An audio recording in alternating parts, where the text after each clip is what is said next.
That trailer always cuts out there because you only get 30 seconds on StreamYard, which unfortunately the trailer is about 32 seconds long. So it cuts out those last 2 seconds and it always annoys me. Well, we're here, we're live on the Tardis Zone. And as you can see there, we have a guest. It's bounding into the comics, John Trent. So I'll just call you JT. Is that okay? Yeah, that works. Right. So we got JT here. So welcome, JT. I'm sorry we're late. That's my fault, by the way. As you all know, my sleeping patterns being all over the place. So literally up only an hour. So sorry, guys, but we're here. So welcome. We'll just get straight into it. I suppose the question I want to ask is basically how did you let me see, what's the question I'm trying to ask? Bounding into comics, yeah. How did that all come about? Were you like me? I was sitting at my decision to set up this YouTube channel was simple. I watched Series 11 of Doctor Who, didn't like it, decided that it was time that I said something because I'd always say something on Facebook, but I decided that it was time to set up a YouTube channel and go and do my stuff. How did Bounding into Comics come about, if you don't mind me asking? Yeah, so it started, I guess, in around 2014, and I was just reviewing comics, and that was all I was doing. And then I guess around 2015, we started doing some opinion pieces. I was seeing people just get like outraged over like the dumbest things. Yeah. People they were trying to like get people's cover art banned, and they were succeeding.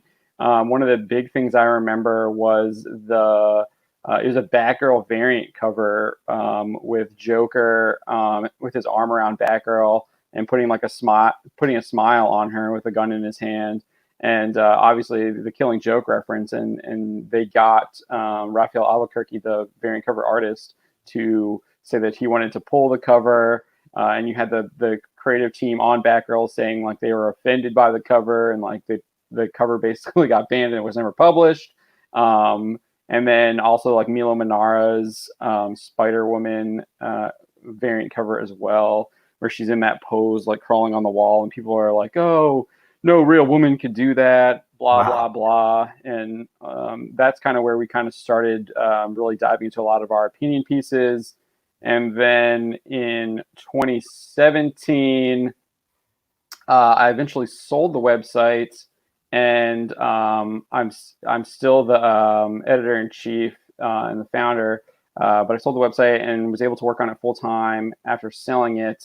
And we started expanding more, like kind of covering those same topics across pop culture. And we've been doing that now for 3 years. Have you noticed the change in attitude to the people? Obviously, when you first started out, obviously, you know, when you're doing opinion pieces, you're always going to have, obviously, a little bit of, argy-bargy. There's always going to be someone that disagrees with you. Do you find that when you put out an opinion piece now, that you would have, say, more people agree with you than, say, back in the day when you first started out? Oh, when we first started out, for sure, we have a lot more people that read us now than when I first started out. So you have a lot more people that are agreeing. You also have a lot more people disagreeing too. Right. There's a lot of nuance in the opinion pieces. I'll be honest, I don't really look at a lot of the comments anymore, just because I'm moving on to the next thing. I'm constantly staying busy, working. I do look at some of the stuff sometimes, but as far as people being in agreement with the opinion pieces, it's hard to say whether or not like they always agree. More like, I guess if like I'm looking at your question as like, if more people have like changed their opinion and are agreeing with us, is that kind of what you're asking? Yeah, because you'd get back there, because when I first started out, obviously I had a lot of people that would disagree with everything that I couldn't say anything right. I was always the bad guy because I had a different opinion, say, to the mainstream media and the fans. Now I find it's kind of reversed itself now. It's like I've got more support now. I've got the fans actually backing me, and you can see when a media outlet puts out a piece, it's always one sided. And I think the fans now, they're turning to YouTube channels like yourself, like mine, and others, because they know if they go to those channels, they're going to be informed. They're going to be told the truth. We're going to be honest about our opinions anyway. For me, especially, that's the main thing that I pride myself on this channel. It's just to be 100% honest with the audience, and sometimes I do put my foot in it. I'm not going to say I haven't made mistakes on this platform. Oh yeah, we're all humans. We all have, but I just believe that, I've seen, and my channel is starting to grow again. You can see now the fans are just fed up. But yeah, I've seen an attitude change. I think that's what I'm probably trying to ask. Have you seen a bit of an attitude change? Obviously, you have grown. Yeah. Now, and I'm like you.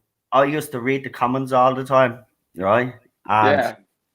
I'd be down because you get someone that say something, about you, and Yeah. I take that very personally.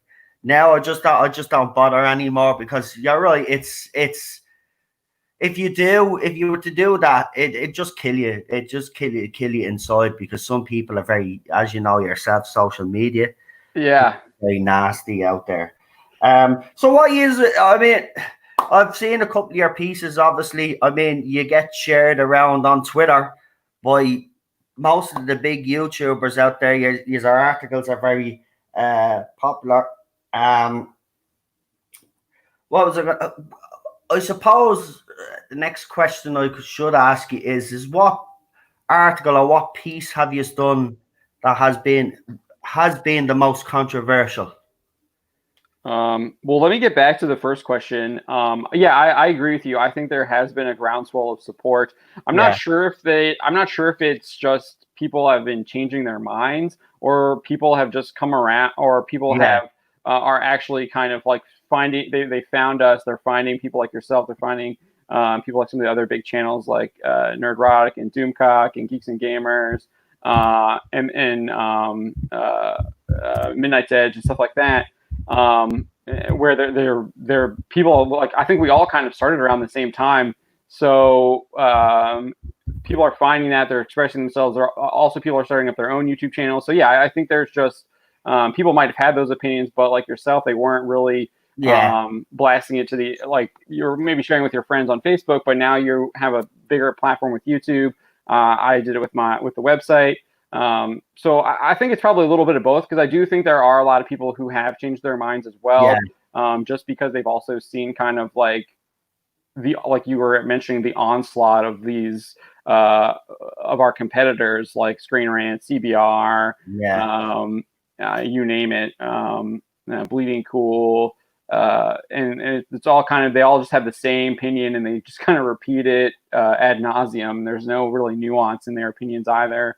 And it's just kind of bashing people who have spent years and thousands of dollars on a lot of these franchises, and have invested themselves in the shows. They go to conventions and everything, and then these media websites and writers just kind of just bash them over the head. And then it's kind of, you're even seeing it now from a lot of from the studios too. And people are just kind of fed up with that. They don't, I mean, people, what is it? What's the saying? When you put someone into a corner there, you don't really have anywhere to flee, so you have to fight back, right? They say you never corner a wolf or something like that. Because, I know. It's I don't like those other media outlets that you mentioned. Actually, I'm quite critical of Digital Spy and Screen Rant, actually. The reason why I wanted to bring you guys on, actually, was because I think with all the media outlets out there, you are probably the most honest. Well, actually, you are the most honest, and probably, and you do give a balanced view, though. It's not always, it's and that's what I like. See, this is what I don't like about media outlets today. It kind of annoys me is you could see that they're not happy with, for instance, obviously we deal with Doctor Who, and as you know yourself, Doctor Who is going through a terrible time right now. And for the past 2 years, you could see it with the media outlets, right? They know this isn't good enough, but they're afraid to criticize. The question, I think the next question I want to ask you is, with the influx of these, say, fans finally waking up, or fans that haven't been willing to say anything, maybe they feared some sort of backlash. But now that it's gone too far, I think fans, like you have said yourself, I think fans now have gotten to the point where they just don't care anymore. They're fed up now. They've had enough. Franchise after franchise has fallen, and it's not just franchise after franchise. They're doing other movies as well. And you can just say it is. Listen, I can be honest here. I haven't watched the new movie. I watched Joker, right? That's Right.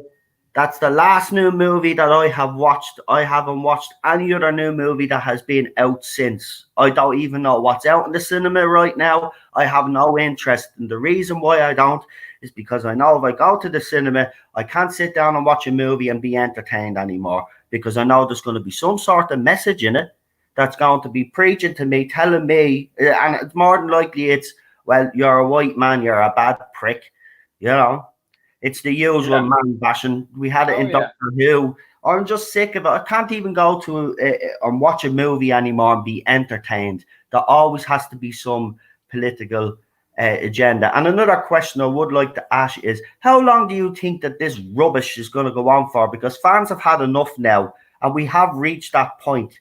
And when do Hollywood say, well, it's time to start making stuff that entertains their audience so we could start making money again? See, what baffles me is with this whole thing is that Hollywood's losing money, right? They're clearly not making money the last couple of years, but yet they continue to roll out this propaganda crap. Every movie that they throw out, every TV show that they throw. When is it going? When does Hollywood just snap out and say, "Oh shit, we've got to make money now"? Like before, because I think the audiences have already made up their mind now. We've seen, especially with the madness that's happening right now around the world, everybody's lost it, right? Movies being pulled, movies being edited, TV shows, this, that, and the other. When does it end? When does Hollywood say, right, enough is enough pandering to a vocal minority? Let's start entertaining our audience again. Let's start winning back our audience again. All right, so I'll address the first question there. Yeah, go ahead. I always do this, by the way, but if you remember everything. I'm writing the questions down so I don't forget. Right. So you asked about the media bringing a backlash. Well, we did an article, I think it was last year, might have been 2 years ago. Sci-Fi Wire, I think, the editor basically admits that the whole reason why they write the articles that they do is because they want to maintain their access with the studios, and admits that they give favorable reviews to certain films so they can keep that access. So you have a lot of these people that are writing a lot of this stuff because they think that it's pleasing the studios. What ends up happening is, like you mentioned, people are fed up with this stuff. It's hurting the actual websites, magazines that they write for. I don't know how much you pay attention to what's going on in like the digital media sphere, but a lot of these companies are either being taken over by major corporations. Comicbook.com is already owned by CBS. It's owned by the studio. So you have studios that own some of these organizations. And then they're also being bought up by bigger conglomerates because they can't, their business models are no longer profitable. Wow. So they're being gobbled up. And you also have like companies like Disney that are investing, like, I think there was $400,000 into, I forget what the website was, but they invested in $400,000 and they're just writing it off as as a loss. So it's a tax write-off. So you have like these big media companies that are investing in these companies. So not only are they paying money so that they write good articles, but then you also have the journalists who are afraid of losing the access as well. So it's a big kind of mess, corporate mess, I guess is the right word, where you have lots of strings pulling on puppets in order to get the puppets to do what they want. And then the puppets also kind of want to do what the puppeteer is telling them to do, because they don't want those strings cut. if that's a good metaphor there. No, you're right. So they're basically controlling the narrative. They're controlling what goes out there, and you're right. That's exactly what we're seeing. But go ahead. I don't want to cut you on your. So I think that kind of answers that question from the media perspective, and that's why they're doing what they're doing. We don't care about media access. People, I don't know. People have been threatening to try and remove us from. Have you guys been approached by any of these big media companies? You don't mind me asking you, like, you know, because obviously. Say that again. Have you guys been approached by any of these big media companies? Because let's remember as well, they also go after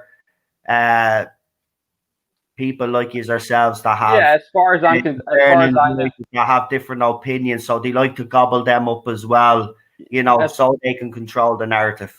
No, as far as I know, our company has not been approached with that. I've not been informed of that. But no, I mean, we're pretty. My company is gives me a very long leash. They let me let me be very creative with the website. I'm the editor. I'm the editor in chief. I'm the marketer. I wear all these hats, and they empower me to be independent like that. And so I'm really appreciative of them and giving me the opportunity to do what I've been doing. But yeah, no, I haven't heard anything about that from us. On our end. Well, I suppose if you did, you would probably go and tell them to stick it anyway, because you have your own voice and you aren't going to be controlled like the rest of the voices out there. Because if I was certainly approached, I know what I'd be telling BBC if they came to me and said, listen, we'd like you, you know, we've heard what you've said, but we want to kind of shut you up. So here's a job. I'd be saying, get the boat. Don't want you. Anyway, BBC are only hiring. I don't know if you've heard. BBC are only hiring. They're not hiring people of white color skin. They're hiring non-whites, by the way. Yeah, they actually put out an advert saying that they were looking for people, but whites need not apply. So it sounds like that one when they're only looking for a certain type of actress to play the character. Yeah. The less said about that show, the better. So you asked about our most controversial article. I don't know.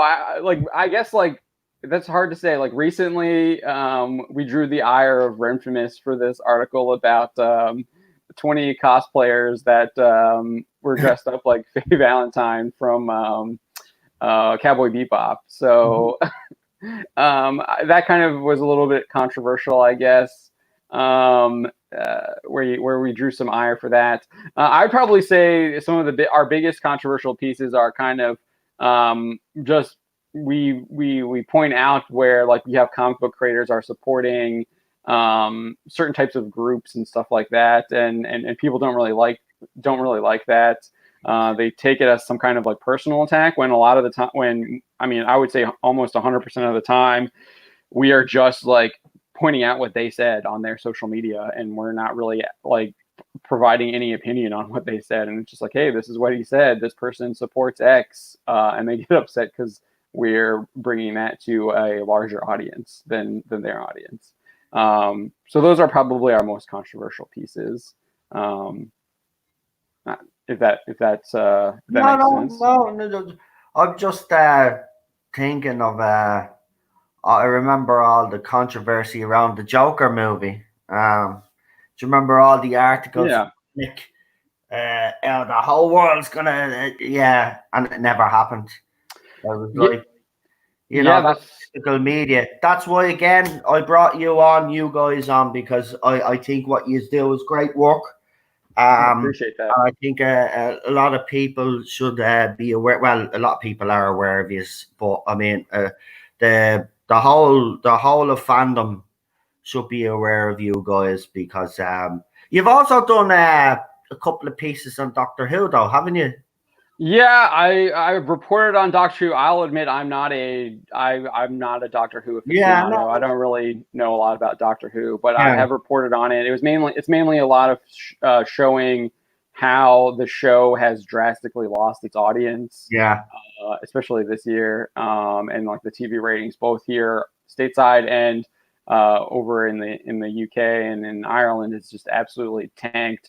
I think they're like one of their more like, I think it was the penultimate episode had like worse ratings than an episode from like 1986. Timeless Children had the worst ratings since the late 80s. Yeah. And the last time that happened, the show was cancelled.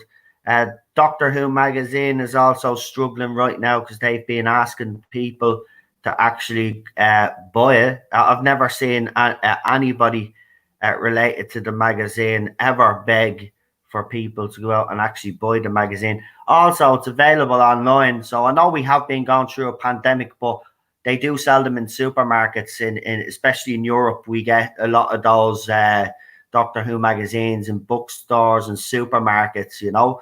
And as I said, it's online as well. There is no reason why this magazine should be struggling.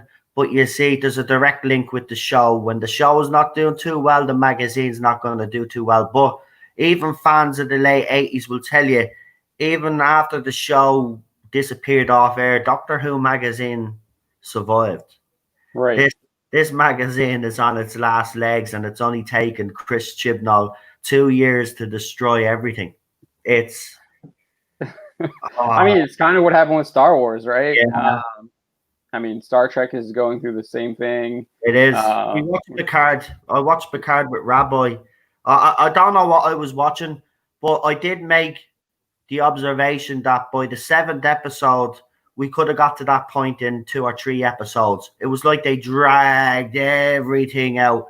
But the whole story arc, lack of, I should say, the whole Picard and Data thing, didn't buy it. I even said it last night. How is that even believable? Yeah, he was devastated when Data died. He did. We all seen that in what was the last movie that they did? It was Star Trek. Nemesis. Right, we seen him die in Nemesis. Right, yeah, he is sad, and then we see what was it, B4 then right at the end. And I thought that's a nice little ending. That's great, but I don't buy this whole. They were supposed to. It was like Picard had completely changed because Data was dead, but he's an android. I just didn't get what the writers were trying to do, and that ending was pathetic.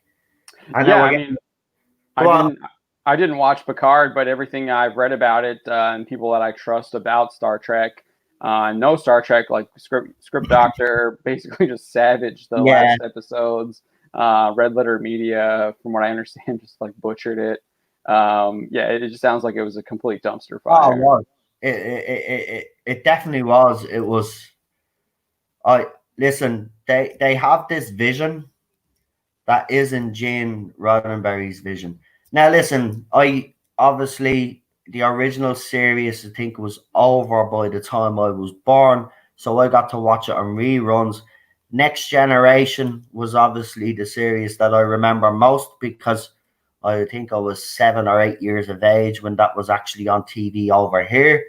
And then obviously I watched the rest. Voyager is probably, I have a soft spot for Voyager, even though I know Voyager isn't great, but within that whole 7 series, there's some great gems of stories. So, yeah, I wasn't a huge fan of Deep Space Nine, but now that I'm older, I might actually, because everybody is telling me, you have to go back and watch Deep Space Nine because the last few seasons are absolutely terrific. And everybody keeps telling me that. So I have to go back and watch it because if I don't, people will, Yeah, we're actually mulling an idea of doing a Trek Tuesdays where we do a live stream where we're going to go through Deep Space Nine. Wow. And we might, I don't know if we'll start it tomorrow or not. We'll see. We've been talking about it internally because we got a bunch of Trek fans that love Deep Space Nine on as part of our writers. So actually do that because if you do that, I'll come in and watch the videos. It might actually get me G'd up to actually watch it again because I've been told I need to actually sit down and watch it. And I've been told by several people, and it does get a lot of stick off fans like me, but the fans that actually love it really defend it vigorously. So there must be something in it. Um, it's like Enterprise. Apparently, the last couple of seasons of Enterprise are absolutely fantastic. I mean, my dad introduced me to Trek, and he's still watching it to this day. Now, I don't know if he's watching Discovery or Picard. I'd be actually shocked if he found them actually good, to be honest with you, because, Right. geez, uh, no, I'm not messing, John. It was bad. No, I know. I'm It was bad. everyone I've talked to about it. I thought the can't movies stand were it. bad. Like the fourth Star Trek movie, I'm being honest, I didn't mind it. I actually thought it was okay because, it was the first movie and we didn't have, we had the lens flares back then, but that was at a time when lens flares weren't a pain in the arse. So I actually didn't mind the first story. It was when we went into the darkness, that second bleeding story. Oh, Jesus Christ. Yeah, with Khan. Yeah. Oh, and they wasted Cumberbatch because I love him in Sherlock. I mean, he did play a great Khan. It was just the story was no, ridiculous. Yeah. Get away. They've lost the plot, man. I just thought it's like these creators. Do you know what it is? I said it the other day. They don't hire on talent anymore. Oh no, that's totally true. Yeah, they used to hire on talent, but they don't anymore. I just published an article about Dave Filoni's speech at it was some kind of conference from 2016, and he basically admits that that's what they're not hiring on like talent. It's like we want these certain check marks that we have to check off. Yeah, he basically got that for the two-faced wanker that he is. Let's be honest. Like I say, it's my channel, so I'll call him a wanker. He's a two-faced wanker, like them all in Hollywood. They tell you one thing, but here's the thing, though, right? There was a lot of people surprised by that, and I was actually like sitting here last night and saying, "Really, you are actually surprised?" Hollywood has built its reputation on fakery. Yeah, for sure. No, I wasn't surprised by it in the least, especially after what you saw happened in season 7 of the Clone Wars, where they removed a love interest. This character who was supposed to be a love interest to Ahsoka, replaced them with two sisters with the alphabet haircut. Oh, for God's sake. They removed the nose art from the Bad Batch ship of Padme, which was like they just had her like just what soldiers do a lot of times. World War II people had pin up nose art all the time on their warplanes. So you had a lot of that stuff. I mean, they spent 4 episodes, I think, with the alphabet haircut sisters, and I think that was originally supposed to be an Asian guy, and he was supposed to be a love interest from Ahsoka, and like Filoni is like talking about this stuff in 2015, who that was supposed to be, and then obviously they changed it, and they're like, we needed to make the story better. And they made the story better by adding these alphabet sisters and getting rid of the Asian character. And what's even worse is the guy who voiced the Asian guy didn't even know that his character had been axed. Like he was promoting the show like the day of, thinking that his character was going to be in it, and no, his character was not in it. Well, Star Wars is obviously your forte. I want to ask you then briefly on the future of Star Wars.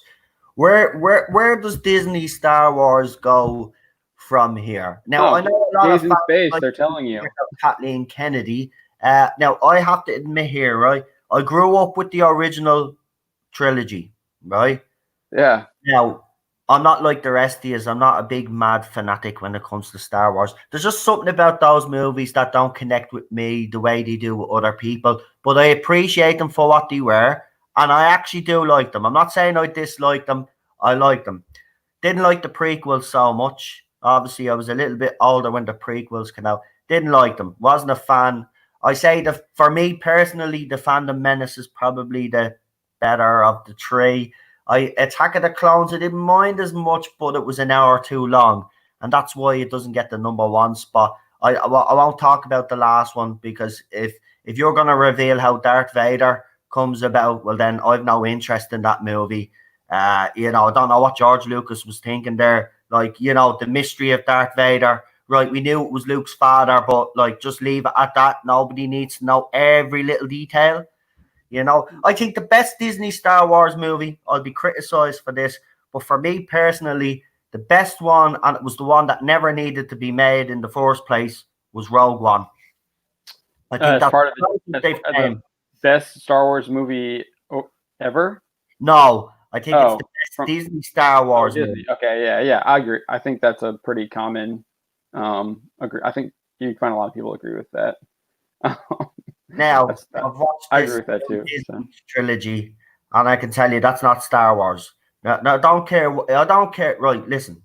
I'm not even like you. As I said, I am not a huge Star Wars fan. But Disney cannot tell me that that's Star Wars, right? That resembles nothing of Star Wars. You can have Millennium Falcons in it. You can have Stormtroopers. You can have Luke Skywalker in it, right? And then you add that story or whatever that was, right? That ain't Star Wars, right? You can't polish a turd. I'm sorry, that ain't Star Wars. That was an insult to fans. I remember when The Force Awakens came out, and I think I was like a lot of Star Wars fans. I was genuinely, when I seen that trailer, like everybody else, when that music came on, when them titles came out, I was sold. It was like I never had that reaction when I was a kid watching a Star Wars movie, so it surprised me. I was genuinely excited for this movie. Went to see it.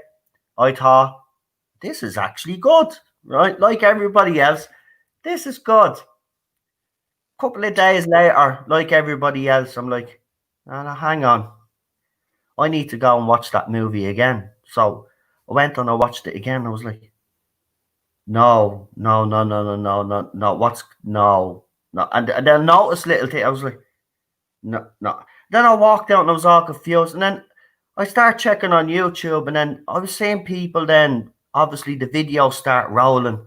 I was like, holy shit, there's going to be a huge reaction to this. But obviously, because I was Doctor Who, I was dealing with Doctor Who. I just didn't really, you know, see the whole massive explosion that happened with the fans when they realized that they were basically cheated out of Star Wars. It was I never seen that like it. I mean, the way that Disney Star Wars have treated the fandom. We say Disney Star Wars because there is a distinction here. Definitely a distinction because yeah, there's for no sure. way that look. It doesn't even deserve the name Star Wars. I wish people would actually stop calling it Disney Star Wars and just call it the Abomination. Just call it something else that isn't Star Wars. That ain't Star Wars. It's not good enough to have that name. Yeah. No, Now, I mean, so with The all Force right, Awakens, when I first saw it, I thought they were just redoing New the New Hope, the Hope. original Star Wars, and they just gave us a bigger Death Star with Starkiller Base. You still have like the tunnel things in Starkiller Base, Yeah, and they got reskinned the characters a little bit. But it's pretty much the New Hope. yeah, it's pretty much a New Hope, and I think people were fine with that. I mean, people generally had positive Yeah, reviews for because that. he's There being were people called. critical of it being what's the word? I Just think being people too were. much of a New Hope. He was cautious. You are being cautious with the Force Yeah, movie. I think everybody let it slide for the fact that they were being cautious, and I think that's why there wasn't an initial backlash. yeah. You still had some people criticizing it for being redundant of the original Star Wars film and copying basically the story beat by beat. But at the same time, we also like kind of understood like, hey, they're trying to reintroduce us to Star Yeah, Wars. We'll give them like the benefit of the doubt. And it was Disney's first film, and then obviously Last Jedi came out, and it just threw everything we knew about Star Wars out of the window. My biggest issue with that is that it fundamentally alters like the rules of the Star Wars universe. You don't know how the Force works anymore. People can like cut themselves off from the Force now. There requires like no training to understand the ways of the Force. It fundamentally rips away the building blocks of the Star Wars universe.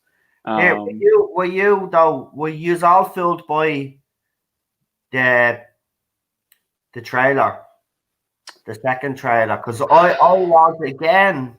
There's something about that Force little trailer that they put out filled me. I thought, okay, the Force Awakens is gone. They've listened to the fans. Let's be honest, Ryan Johnson was going around like a little boy everybody was like, everybody was saying at the time, I remember everybody was saying, oh, this is a man that genuinely loves writing for Star Wars. You could see his enthusiasm, right?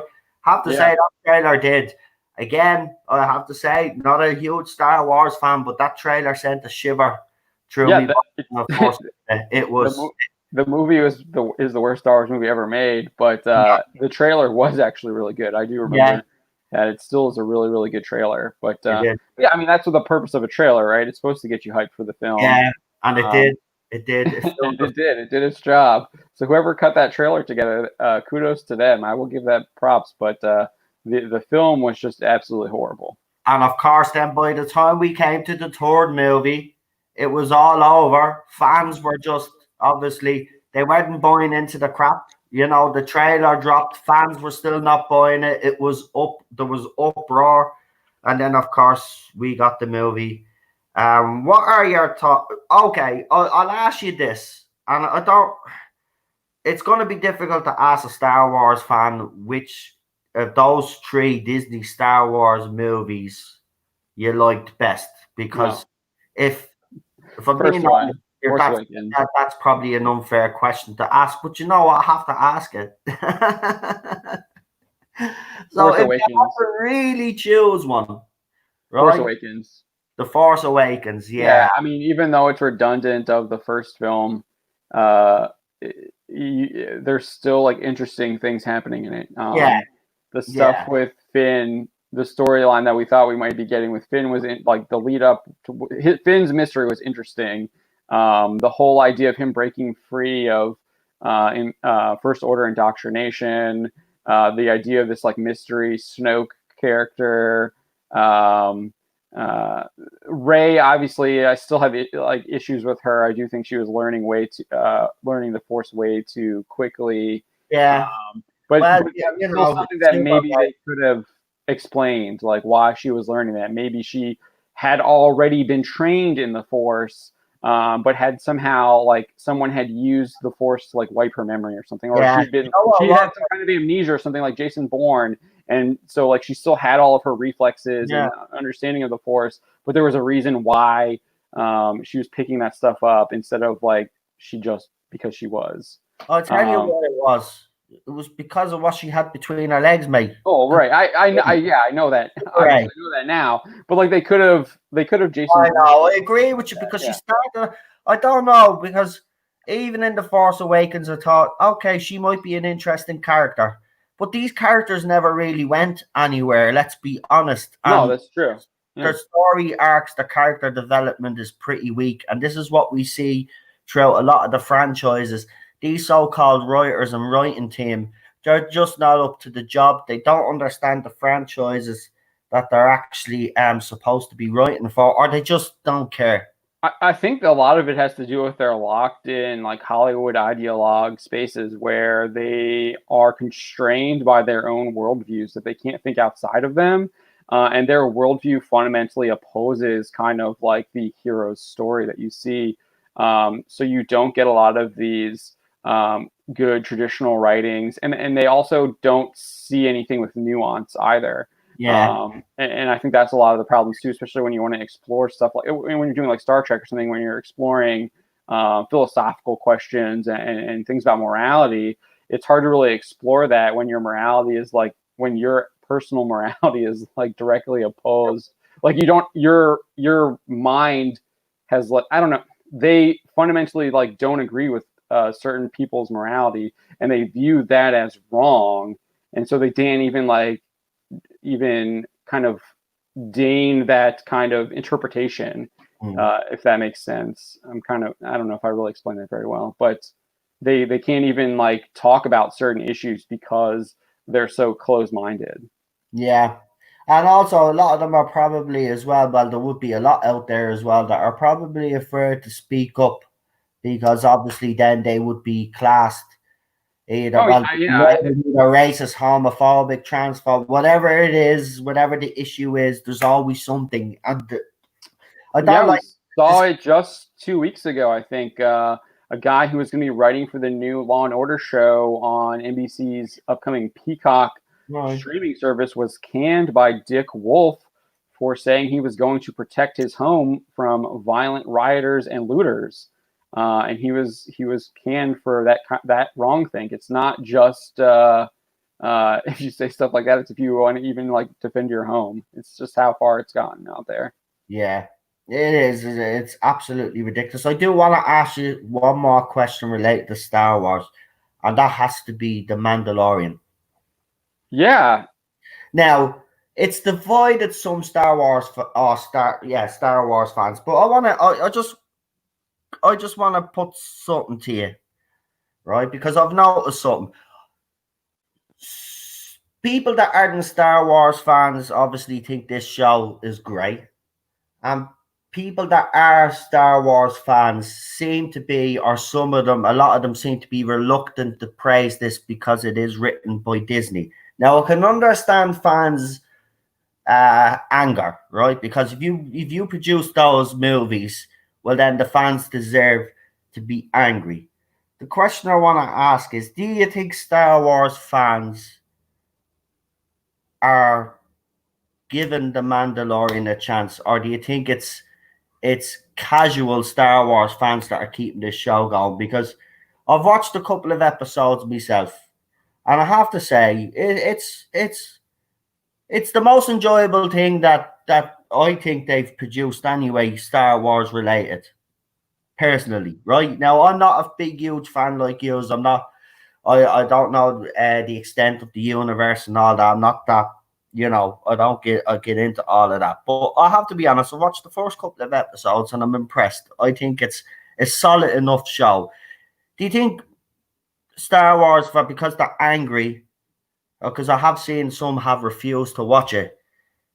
Do you think they should watch this? Do you think they should continue to boycott Disney until they get the main franchise right? Because they have kind of, I'm not saying they've got everything perfect, but if John Favreau, I mean, let's be honest, he's been involved in the Orville, and look how successful that has been. He's a competent writer. I would actually say, I'll go as far as to say, why not let him take over the whole Star Wars franchise, and let him and his team take over and do something Star Wars related, because they've done an all right job with the Mandalorian. I don't know how you feel anyway, so I'll let you answer the question anyway. Yeah, so I'm not going to try and tell people what they should and shouldn't do. I can only kind of give my own personal opinion. Other people can have their own opinions. We did review The Mandalorian when it was airing at the end of last year, and then I think a little bit in the beginning of this year too, on our channel. So if you want to check out those reviews, we got all 8 episodes. I think it was 8 episodes. All of those up on our Bounty and Comics channel, and we're going to be reviewing season 2 when it comes out this fall. So I'm for me, The Mandalorian is okay. It's average.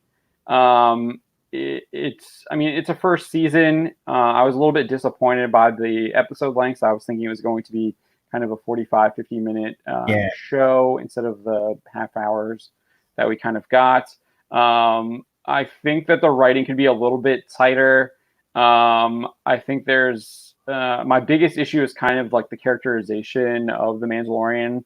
In a lot of the episodes, they build him up to be this very intimidating, ruthless, best bounty hunter in the quadrant, and then he's like just getting easily negotiated on the negotiating table. He gets worked over pretty easily.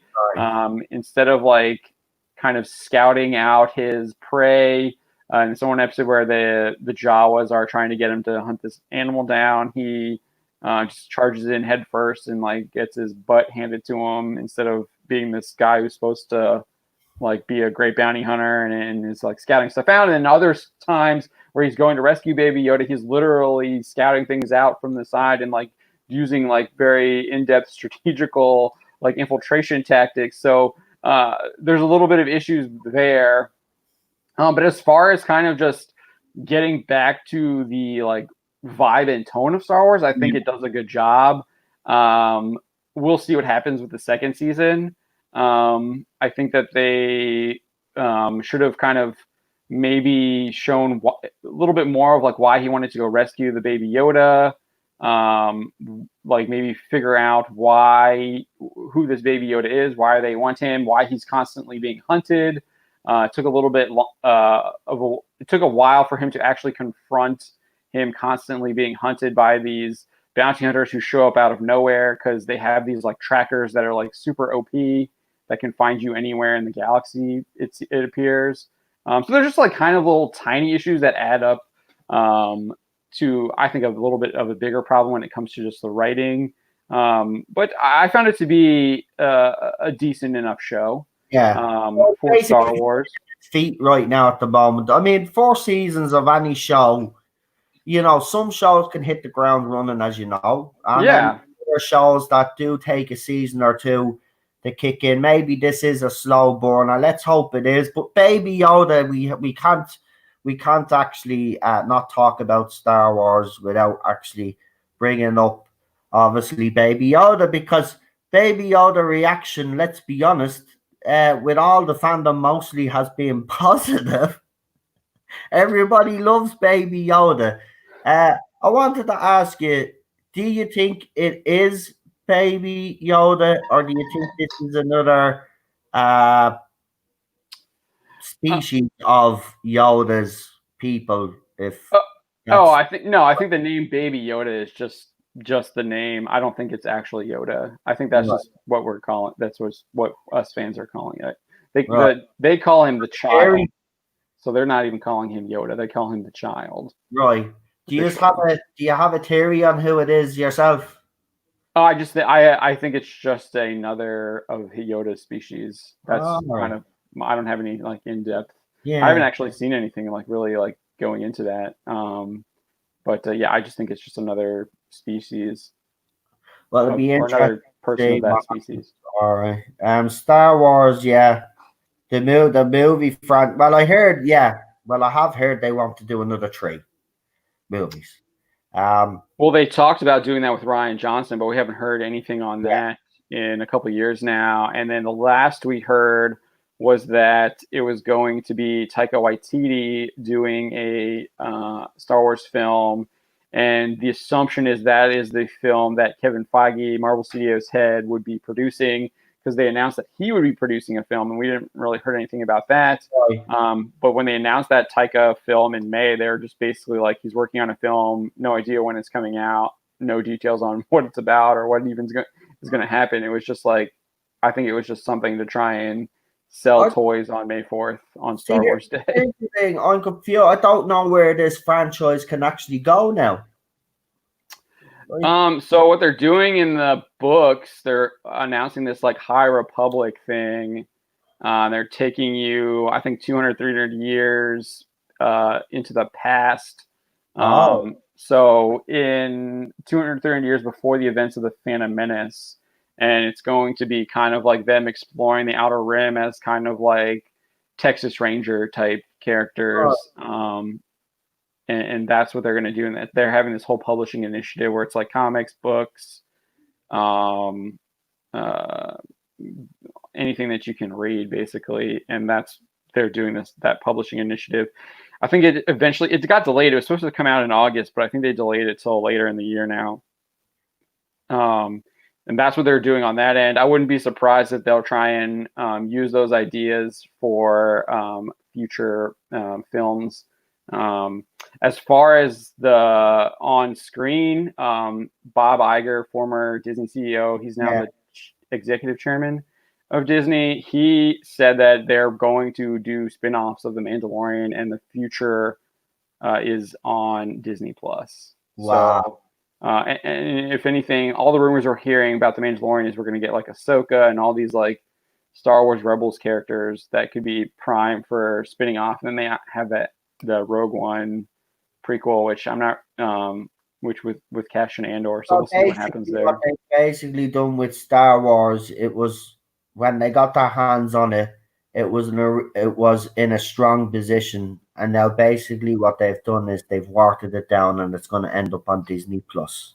Yeah, they went out and bought a boys franchise to contrast with their Disney princesses, and they turned it into a Disney princess story. Yeah. So yeah. Kathleen Kennedy, that name. When I Yeah, I say mean, that it's name kind of to just you, how do it's you just feel? No, I've never asked a Star Wars fan this, so I'll ask you, Kathleen Kennedy. When I say that name to you, what emotions does that bring, or what thoughts do you have when I bring that name up? poor decisions. That's kind of the first thing I think Yeah, of. Um, I mean, I know she's the you're head of gonna, I know you're Lucasfilm. gonna The be nice. buck stops Not with her. on this channel, by the way. Say that again. I says, I know you're gonna be nice, but you don't have to be nice on this channel. You can get it off your chest. Yeah. I mean, I'm not. I mean, that's what I think though. Poor decision Right.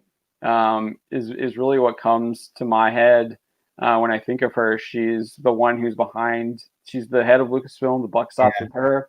She's the one who has been approving all of these decisions. Um, and they've been really a lot of them have been really really bad decisions. And I don't know why she's still there. Do you think? Do you think George Lucas now regrets selling?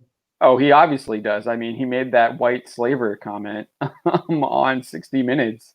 So he definitely regrets it, and he basically doesn't even come out and say anything about what they're doing anymore. No, Um, because I you can think see he was from on the set face with the on the Mandalorian with Baby Yoda, but that was just that to me that was just more like Disney trying to get like, oh look, George does like the Mandalorian. here's the thing, but Disney Star Wars is in such a state now, and it's fragile, right? Just throwing this out there. Could he buy Star Wars back?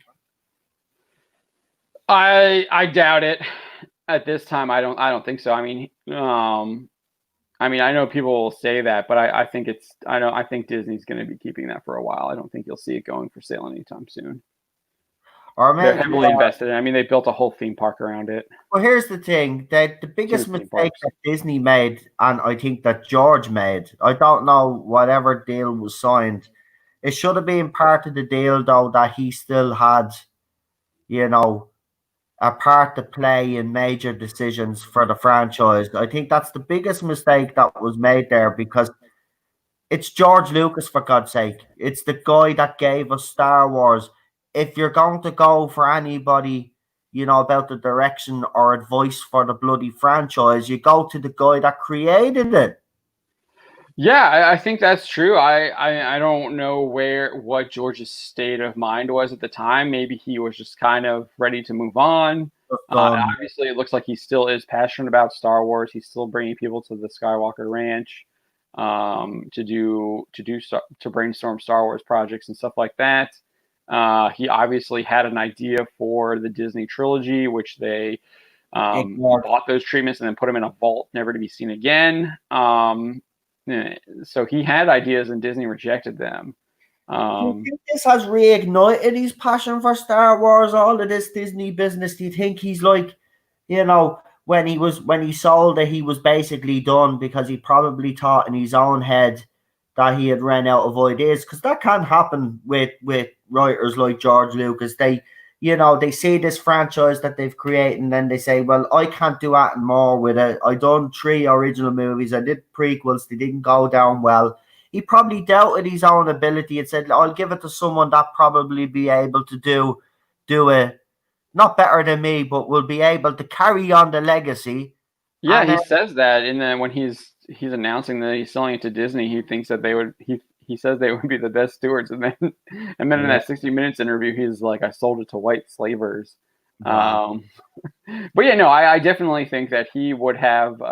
He probably thinks that like he wants to get back into it. I mean, any kind of even from my own perspective, like I feel that ownership that you have over something that you created. You think the reason why he doesn't get involved is because Kathleen Kennedy, if she was to bring him in, and it is rumored that he was supposed to be brought in, and I have to say and stress it is a rumor. I don't know if it's ever proven, but there was rumor that George Lucas did come in for the what was the last movie called again? Oh, The Rise of Skywalker, wasn't it? Yeah. We don't talk about that, the abomination. Skywalker. We won't say it. But yeah, do you think, if she was, it'd be seen as, well, her position has been weakened because you have to bring in the man that created the franchise to kind of save the franchise? Do you think she's stubborn? And isn't it true Steven Spielberg has come out lately and criticized Kathleen Kennedy, basically called her a bit of an airhead? I saw some videos about that. I haven't dug into that, so I don't want to really comment on that because I don't know. Yeah. But as far as having George on the set of like The Mandalorian, which we know he's there. We've seen him on in the video. Star Wars has promoted him being on set. Yeah, I think that is kind of a little bit of I don't know. At one point, you see it as just like, hey, we want his perspective. We've got cool ideas. Why not get his ideas? He's the guy who created it. Let's see what he thinks. Yeah. At the other time, I think you also can see it from the point of like, she's failed so many times. We have to go back and get the guy who created Star Wars to kind of salvage what we've done to the franchise. So I think there's a little bit of both there. I definitely probably see it more on the lines of that they're bringing George back in because it's been destroyed. But I also think we were saying earlier, he probably wants to come back in because he does still feel that ownership. He's probably, I mean, when you see him with Baby Yoda, he looks really happy in a lot of those photos in that video. Did, didn't he? I was going to say that. Yeah, when he was when he was holding Baby Yoda, it was like, and pardon me for saying this, but it actually is true. It was like a father holding their child. It really did. That photograph was so sweet. I have to be honest, that photo, and my heart broke for him. It really did, because the man, I think his passion has returned. I just wish he had held off selling it for a few more years, because maybe it would have sparked somehow, and then he would have came with that trilogy that he had in mind. I mean, it's sad because, listen, I'm more of a Trekkie myself, to be honest, but look what's happened there. But when I look at the Star Wars franchise, it's loved by millions of people around the world, and to see it now, and to see the way that fandom, that fandom, I just, well done to the fandom menace for being out there, doing their bit. Because if those other lunatics were let loose, well, they already are loose, what am I saying? But if there wasn't people like ourselves, the fandom menace, actually, defending us fans and defending our franchise, well, trying to defend their franchises and point out where they're going wrong. George Lucas has to come back, in my opinion. If you're going to move forward with this franchise, he has to come back, and you have to announce it as well. And you have to get rid of Kathleen Kennedy. You're right. She's made too many stupid mistakes. How many mistakes does someone have to make, though? This is what I was saying earlier on. They don't hire on talent anymore. It's either got to do with gender politics or some other politics in the background. They don't hire on talent anymore. She's clearly out of her depth, so why is she still in a job? I mean, only Bob Iger can really answer that, because I think she reports directly to Iger. I guess the other guy now, the other Bob Chapek, I guess she reports to him now. But yeah, no, I totally agree. She needs to move on, give someone else the helm there. There's a couple rumors why she hasn't moved on. Doomcock has a video on that. We've got it on our website too, if you want to read that. I did want to kind of like circle back. You asked how long do you think kind of this rubbish is going to last in Hollywood? Yeah. I'm on the pessimistic side with that. I hear a lot of people think that it's changing. I disagree.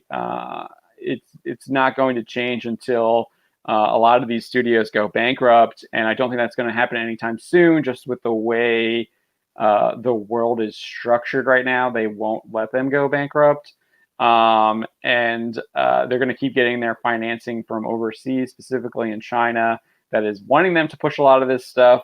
So I don't think it's going away anytime soon, because I do think a lot of this is connected to other things than just the movie and the story of the movie. It has a lot to do with the money behind it, obviously, and who's behind that money and what their goals are.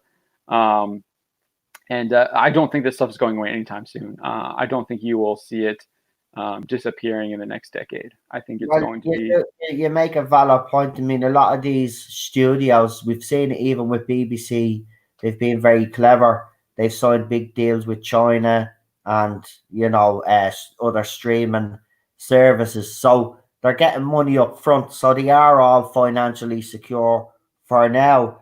I would tend to agree with you. I thought there was a bit of a change when we seen the whole, when Netflix reversed the decision. Obviously, when they edited Back to the Future, the ooh la la scene, for whatever reason, I do not know. But there you go. That's the madness of the I think world. they claimed it was a TV edit that they put up on, and that they were blaming Universal for that. Universal gave them the wrong file or something like that. All right. Well, it was corrected very quickly after fans did. So, and then we got the Schneider cut, and then I thought, okay, finally, fans are starting to get a little few wins here, because let's be honest, when Zack Schneider announced the Schneider cut on HBO Max, the shill media went into meltdown. How dare he do that? How dare he give fans what they want? It sets a dangerous precedent. You can't be doing that. And then, how dare a company try to make money off of a product that people what's his name? Demand. I have to get his name right. It's Paul Feige, who did Ghostbusters 2000. Paul Feig, yeah, fine. Right. Then he out and said, "Listen, guys, it's grand. I've got a 3.5 hour cut to Ghostbusters 2016," and we were all like, "Yeah, no one wants that." Listen, mate. Listen. It happened in 2016. It was bad back then. Now you want to give us a 3.5 hour cut of a movie that we all detest. The trailer was the most hated on YouTube, and you think by giving us a 3.5 hour cut, somehow that's going to make that movie better. Listen, the movie failed on several levels, right? We can get into the whole gender swapping nonsense, right? But the biggest issue for me is that the writing was absolutely dire. So that's the bottom line. The writing, what was the story arc?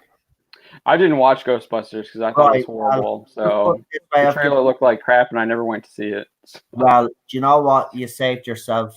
You saved yourself an hour and 39 minutes of pure torture, right? It was. Listen, I love some of the actresses personally. I've seen them in other stuff, and they're funny as hell. I don't know how you can get that level of female comedian that is funny and make them unfunny in a movie. It's very hard to do. No, I'm serious. It is. It's very hard to make a comedian unfunny. I'm serious. It is. It's like I was blown away. The first 15 minutes it starts off okay. See, here's the thing. You're thinking, okay, this isn't too bad, right? And then it gets to I don't know. I'm not even going to put you through, mate. I won't. Yeah, good for you. I want to ask you though, are you going to watch Ghostbusters Afterlife? Is it It's called Afterlife, isn't it?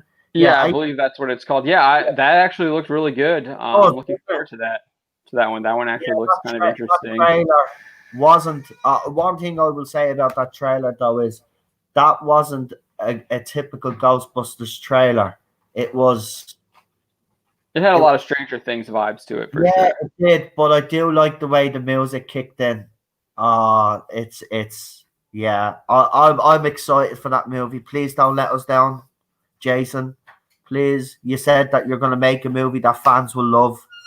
Please do, because Ghostbusters 1, and I grew up with these movies are my movies, kid. Listen, Ghostbusters 2 is not great, right? But compared to Ghostbusters 2016, it's Oscar worthy. It's absolutely fantastic. Seriously, go back and watch it again. Do you know what? I love that first Ghostbusters. If you want to actually make Ghostbusters 2 look better, right? If you aren't a fan of it, because I know there's a lot of you that aren't. I actually personally love that movie. I don't like the whole Statue of Liberty thing. I have to be honest, it is a bit cheesy. But let's be honest. Oh, it's 80s cheese, though. the Statue of Liberty going down New York. Come on, what's not to like? Come I on, know. right? With the music blasting. Oh yeah. Yeah, brilliant. It's great. Watch Ghostbusters 2016, then watch Ghostbusters 2, and I guarantee you will love Ghostbusters 2 without a doubt. It's just, yeah, this movie, but growing up, even the McDonald's were doing a promotion for Ghostbusters 2, right? And they used to go into McDonald's. My mom used to bring me into McDonald's. The boy, you could get the Slimer toy, right? So it was basically like this torch thing. It had batteries in it, and you press a button, right? It was like one of the guns that they are, the proton pack things, and you press it on the wall, and an image of Slimer, right? But you have to be in the dark. It was like a glow in the dark thing, and Slimer be on the wall and be messing with it. Like that was out of McDonald's. It was a huge promotion. I seriously, those movies and the Back to the Future trilogy are my two all-time favorite kid movies as a kid. And we could stick the Goonies in there as well. Oh yeah, dude, I love Back to the Future, and I love the Ghostbusters films too. Yeah, fantastic. Oh man, that fantastic film. Brings me back. Do you know I want to watch that now? I love it. The Back to the Future stuff is all. I think all of them are on Netflix. If you don't own them already, which I would own. I would buy them because you see what's going on. People are altering them digitally. So. I know. That's why I say now, go out and buy your physical copies, folks. Go out and buy your physical copies. We do have a super chat from Jody Hater. Now, Jody Hater calls themselves Jody Hater, but is actually a fan of Series 11 and 12 and likes to come in and wind me up with super chats. So let's see what they say. So the fandom wet menace wants mothers like Alex Jones from The One Show and Lucy Owen from Wales today. How sick. Donate, defund the BBC. Do not defund the BBC. The BBC needs to be defunded because, you know, when they're creating the content that they're creating and when their news media is not being balanced and they're always on one side of an argument and they'll basically go where the wind blows. That's not what a news media outlet's supposed to do.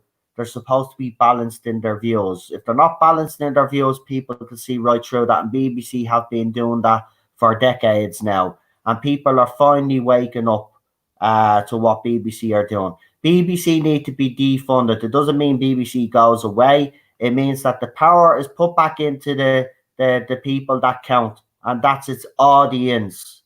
Its audience is most important.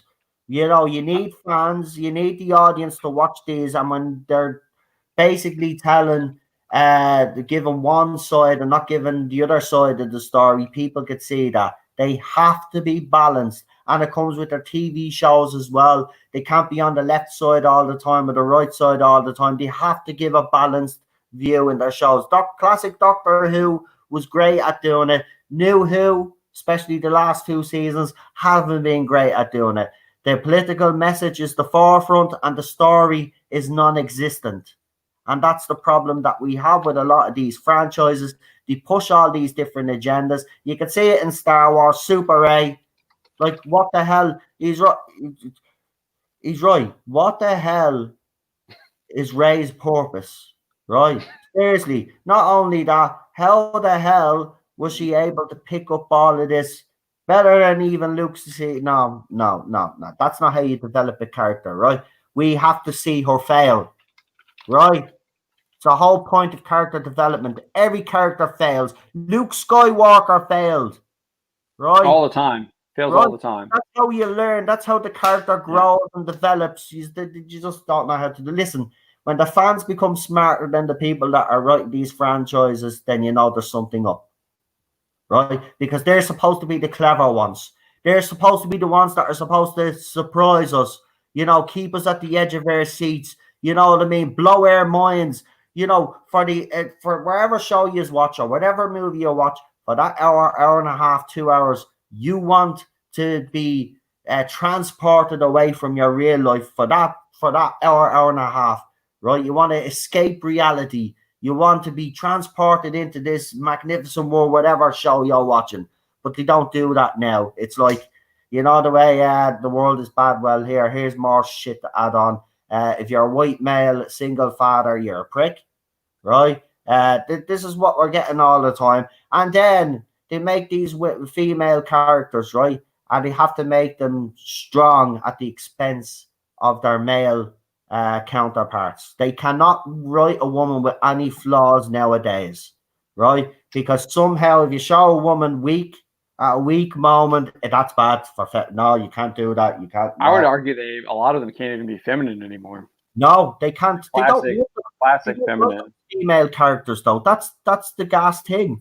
They write them as masculine. It's the same with Doctor Who, Jodie Whittaker. She's not written as a female character with female flaws. This is what I'm actually. It's the same with male characters. You write the male characters with male flaws. You write the female characters with female flaws. They're always going to fail. Both genders fail. Yeah. You know what I mean? For all of a sudden now in today's world, women can't fail. No. And it's always at the expense. Look what they did. Listen, I've always said this, right? You look at the casting of, what's his name? Chris Hemsworth to Ghostbusters 2016. Now, for anybody out there that says that wasn't cynical, that was very cynical. He was Thor at the time, a strong, powerful male demigod, right? They put him in Ghostbusters 2016 and made him the complete opposite. They made him stupid, right? They made him absolutely ridiculous. It was like watching a blonde bimbo walk across the floor, stupid airhead, right? That's what he was, right? Okay. Right. And he was seriously, the phone was ringing and they'd make his character pick up something just to make him look stupid. That was the only reason why he was put in that movie. It was to make him look stupid because he was a strong male character in our eyes because he plays Thor. We looked up to him, what I mean, which we do when we watch these movies, we look up to these characters. And that was the idea, that it was to get a male character that was up there and to bring him down to that level. But he ended up doing it in his own, in the franchise anyway, because we got Fat Thor anyway. So they ended up fucking him up anyway. But that's what they do. We can't have strong male characters anymore. And we're not going to have them for a long time. I agree with you. We're in for the long haul with this shit. But at some stage, they're going to run out of money. And I just hope it's sooner rather than later, because if not, we've got years of this to come, and we've got more franchise. Oh no, I can't deal with another 3 Disney Star Wars movies anyway. And they better not touch Back to the Future. If they touch Back to the Future, I will. Oh, I think Back to the Future is pretty safe because it is. They've Robert Zemeckis and come out and said no over my dead body. I think the only thing they've done is that stage play. Yeah, and do you know what I said? Don't say that, mate. Don't be saying over your dead body. You imagine the headlines. No. Yeah. I mean, he's talked about how they both, I think Gail's talked about it too. They both talked about how they have been approached multiple times to redo Back to the Future or do something else with that. And they're both like, no, we're done. And they got that in their contract, which was very smart of them. Yeah, well, there's no look at. To me, it's a perfect trilogy. It doesn't need to be touched. I did play the Back to the Future game as well. Actually, if you want a little continuation, obviously you can play the Back to the Future game. They have some comics too that I think are comics, and they also had a cartoon as well for a while. So I mean, there is other Back to the Future stuff out there. Listen, I don't want more movies. Ever. No, the Back to the Future movies are perfect, like you said. Just leave them. That's it. So what I would like to see, though, if they ever wanted to give us something Back to the Future wise and not discredit the original trilogy, it would be nice to see the version that what's his face did. That actor. What's the actor's name that was originally picked and they got rid of him? Actually, when they were I don't know. They got what? Does anybody remember the actor in the live chat that originally played? He was in The Fly too. He played, what was his name? Oh, what was that kid's name? Eric Stoltz. Eric Stoltz. What's it? Eric? Yeah, Eric Stoltz. Stoltz. Eric Yeah. Stoltz. Now we have seen some footage, right? Now it's just brief footage of a scene that he has done. You obviously see the scene in the cafe where he's looking at his dad for the first time. It's actually weird looking at it. It seemed to be a more intense performance, yeah. I would love to see though extended scenes of that. I would love them to release stuff like that. Now I know he is very bitter because they obviously got rid of him, and he doesn't actually talk about Back to the Future. He actually refuses to actually talk about uh, Back to the Future. In a way, I don't actually blame him, but Michael J. Fox was perfect. I'm just gonna put that out there. They made they they they made the right decision for the movies that they wanted to make.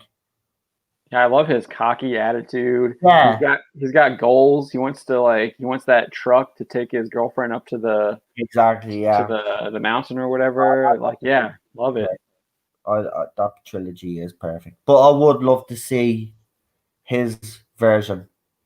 It would have been a bit of a darker Back to the Future because he plays it more intensely. They said they said he was great. They said he was just some of the scenes he was too intense. Apparently in one of the scenes that they have where it gets physical, he got a little bit too physical and actually had to because he was a bit of a method actor, as you know, anyway, like Right. Crispin Glover. We were obviously who had his own problems then. He wasn't brought back for Back to the Future 2, which I didn't know about that until I'd say about 5 years ago. I was like, Crispin Glover is not in Back to the Future 2, but that's him there upside down in the chair. And then I'm looking, no, he actually got fired. I was like, oh wow. They actually used, but that is brilliant.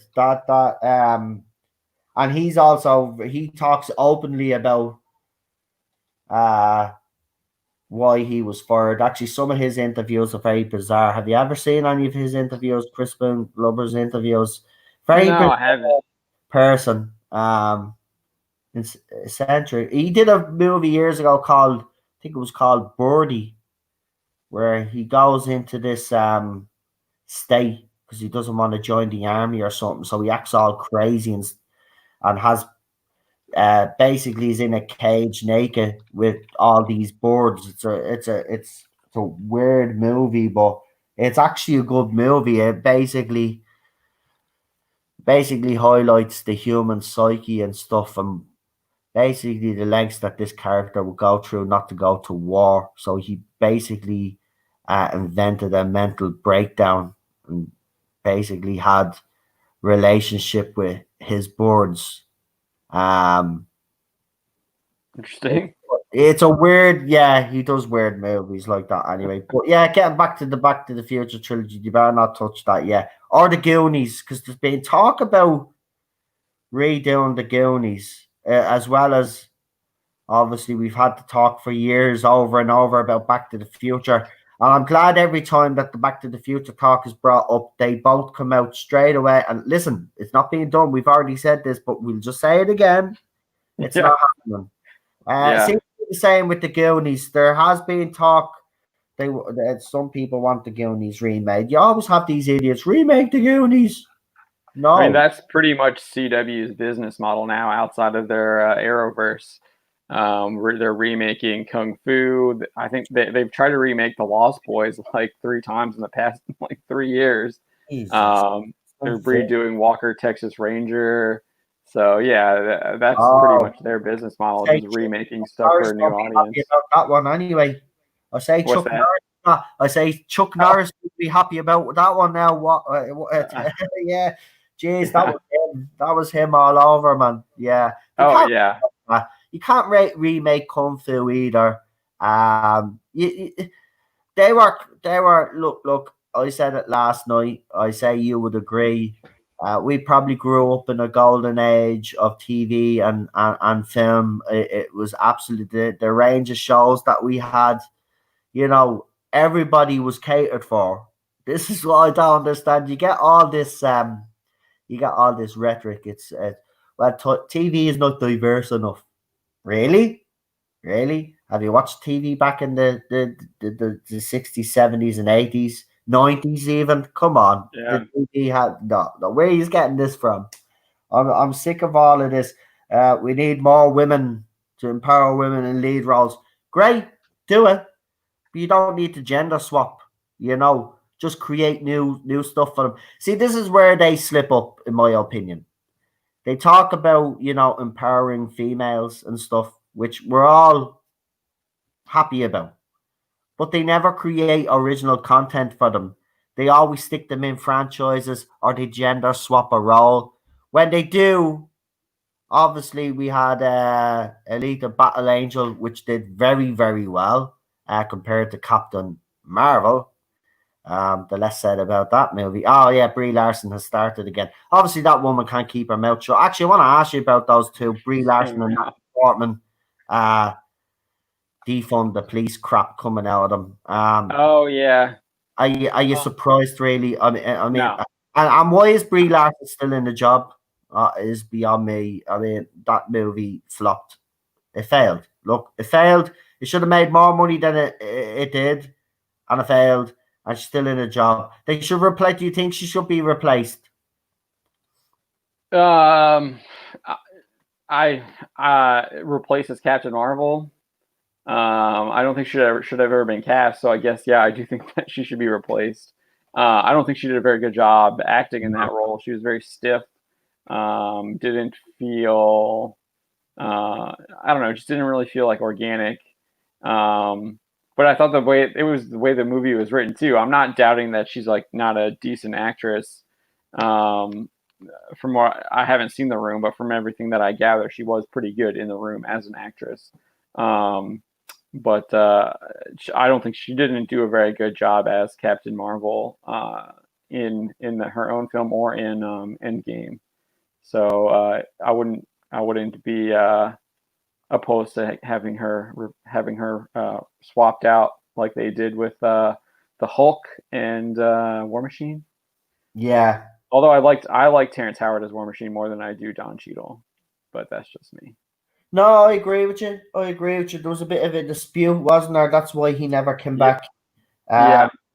Which for me was a shame because I agree with you. I like Terrence Howard. That's his name, isn't it? Yeah, Terrence Howard was the original War Machine. Yeah, he's a great actor, man. Yeah, it's a shame. He's good. Yeah, I don't know.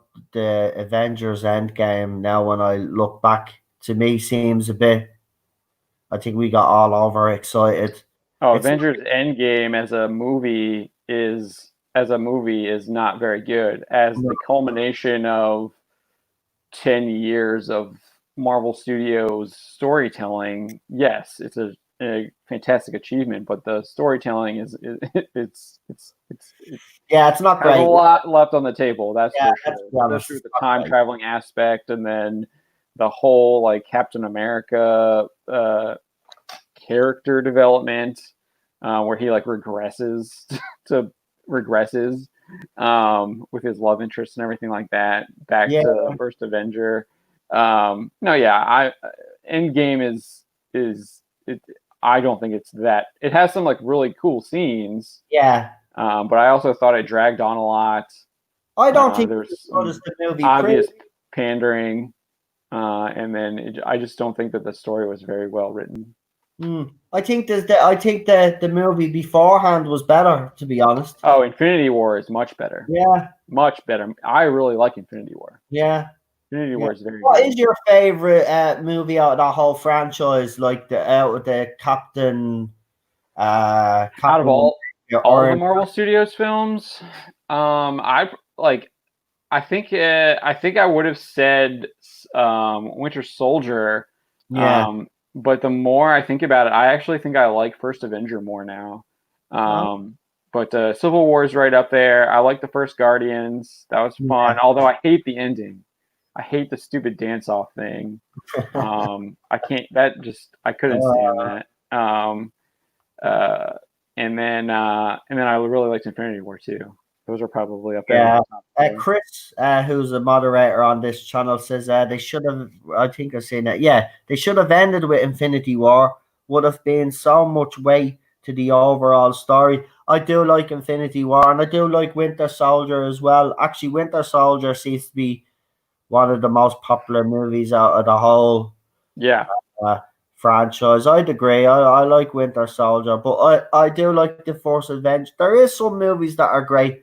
I just those first like 4 movies were all really pretty good. Yeah. Iron Man, Thor, First Avenger, and then the first Avengers. Yeah, and then it kind of went a bit. I don't know what happened then, but it just seemed to veer off a little bit. Yeah, Phase 2 had its struggles with Dark World, Iron Man 2. Winter Soldier obviously was still. Was Winter Soldier Phase 2? I can't remember. Yeah, I think I know it's the second Captain America film. Right, but it did start off badly with because Iron Man 2. Let's be honest.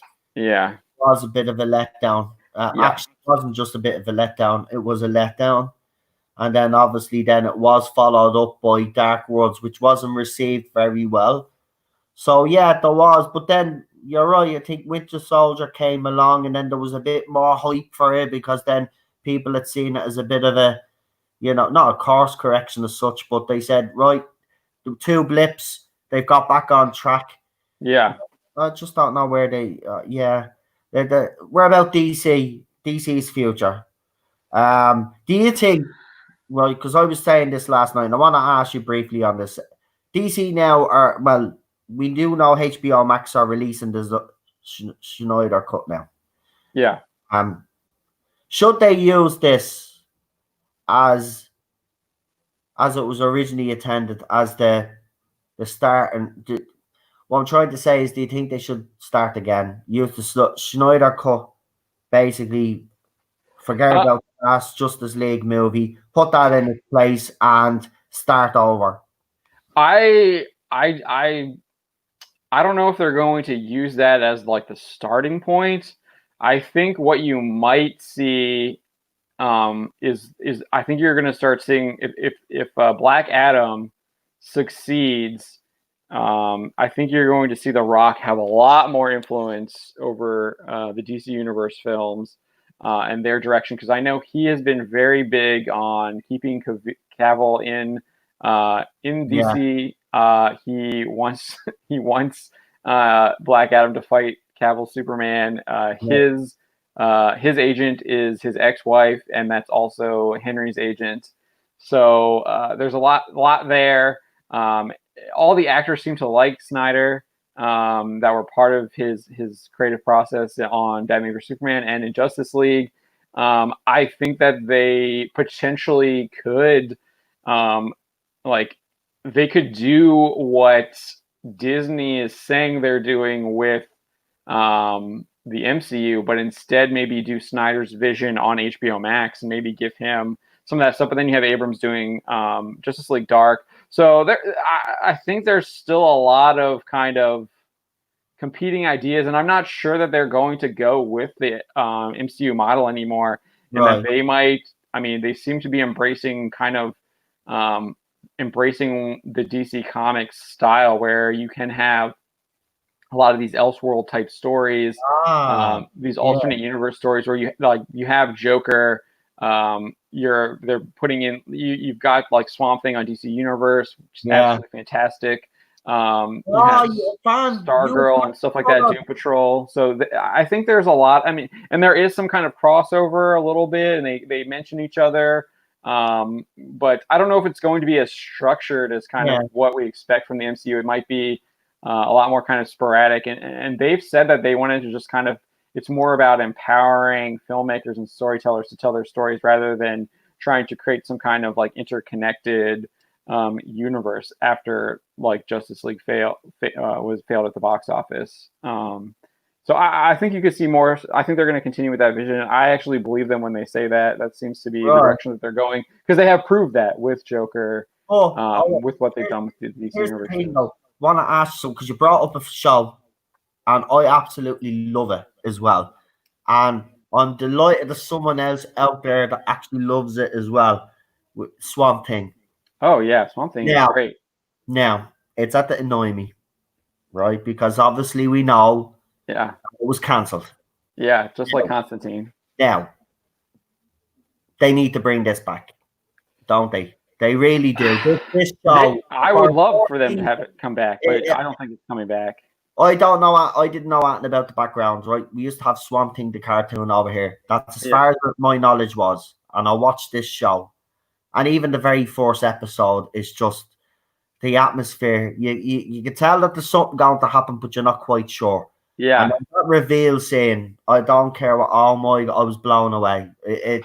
There's horror element to it. There's a bit of there's there's love. there's There's yeah a love for the source material. There's a love for the characters.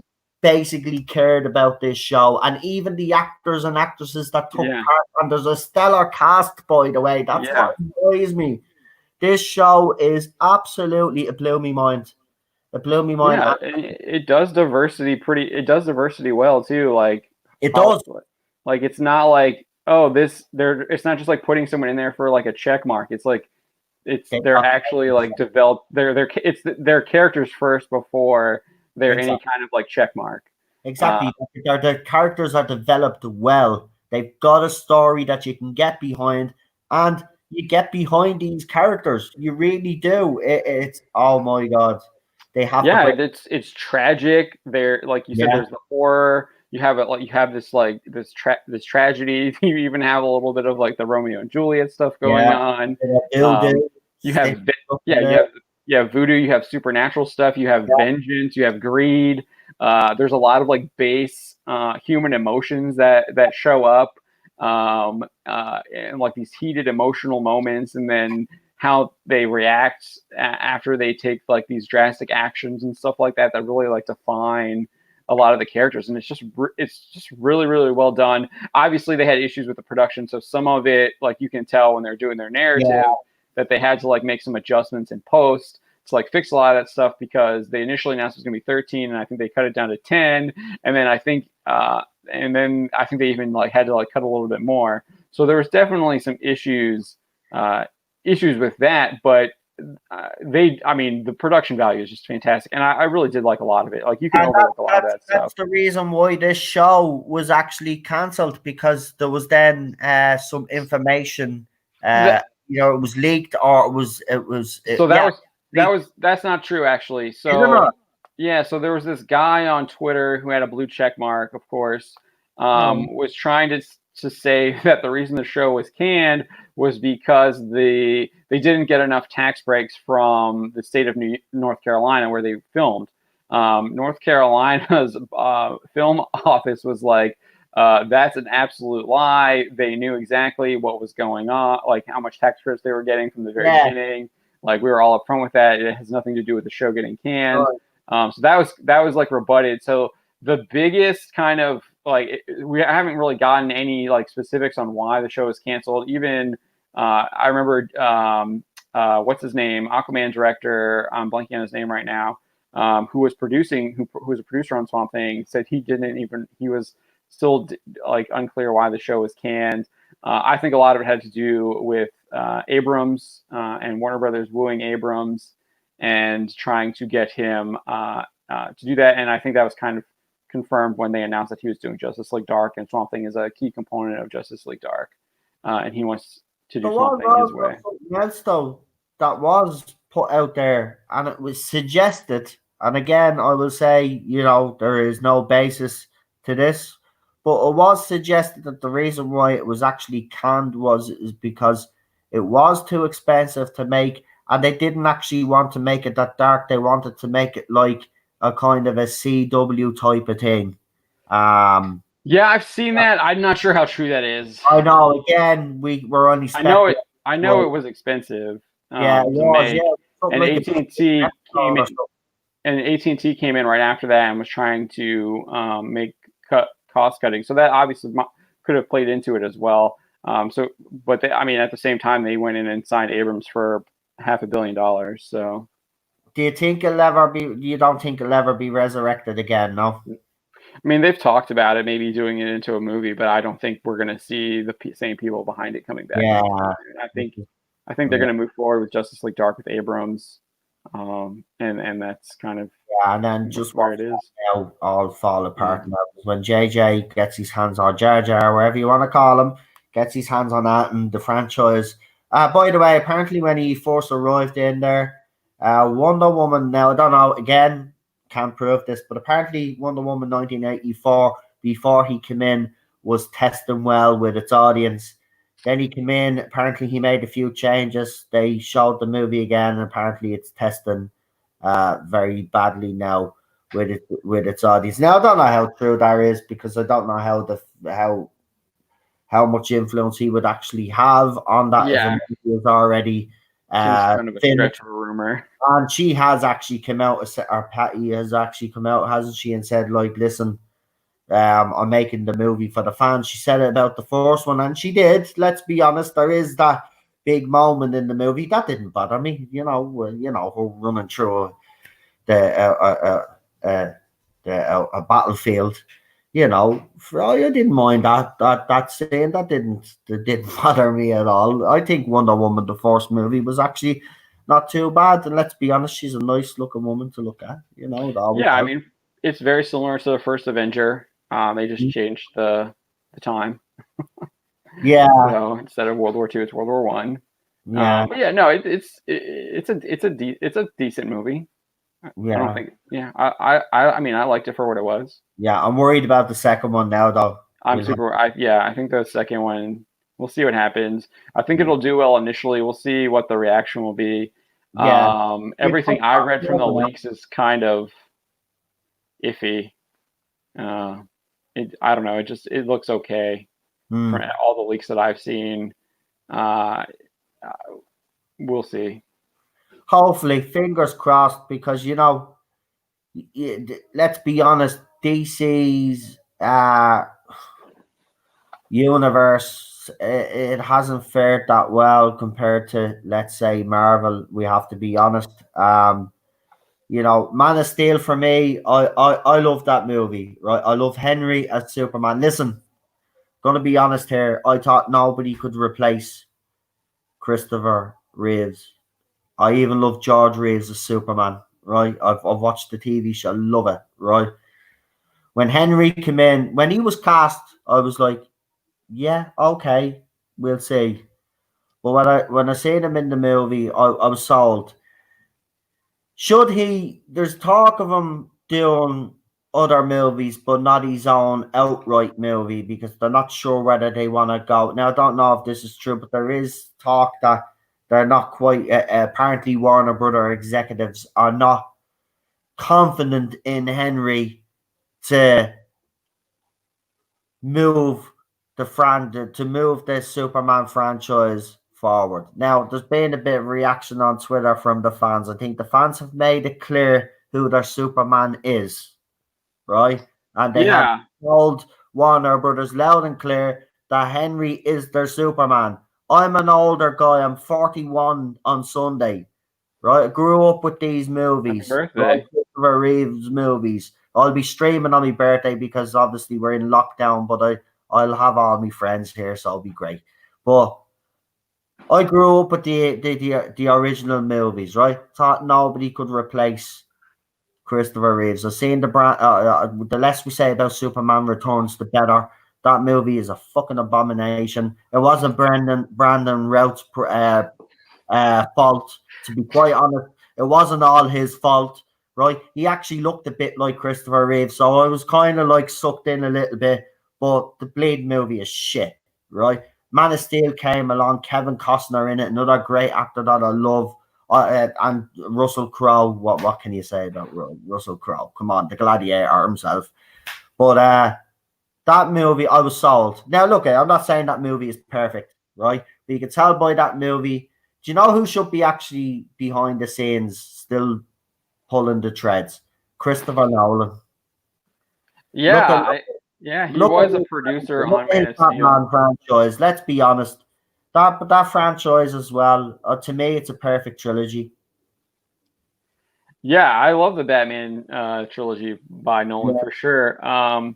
We'll see what he does with Tenet here coming up in the end of July. Looks quite interesting. Yeah, it's getting a lot of hype.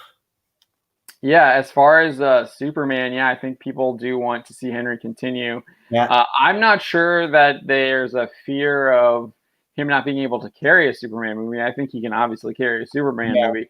I think it's more to do with the fact that what's the script for that Superman movie look like?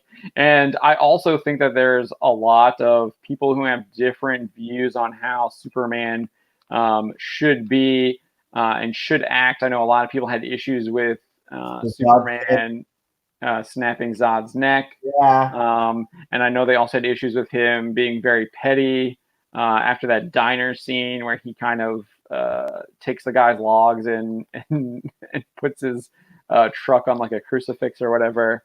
And I get some of those arguments for sure, especially the him being petty, and that totally makes sense. But there's lots of source material that they can get from Superman. I mean, there's tons of stuff. All-Star Superman is great. I really liked what's his name, the guy who wrote what is his name? He has this. Oh, he Superman. It's like American Alien Superman or something like that. Recent comic, which which would be really good to adapt. So there's lots of stuff that they can do. I just feel like they're afraid of kind of doing this, this Superman we all know, and they wanted to kind of maybe.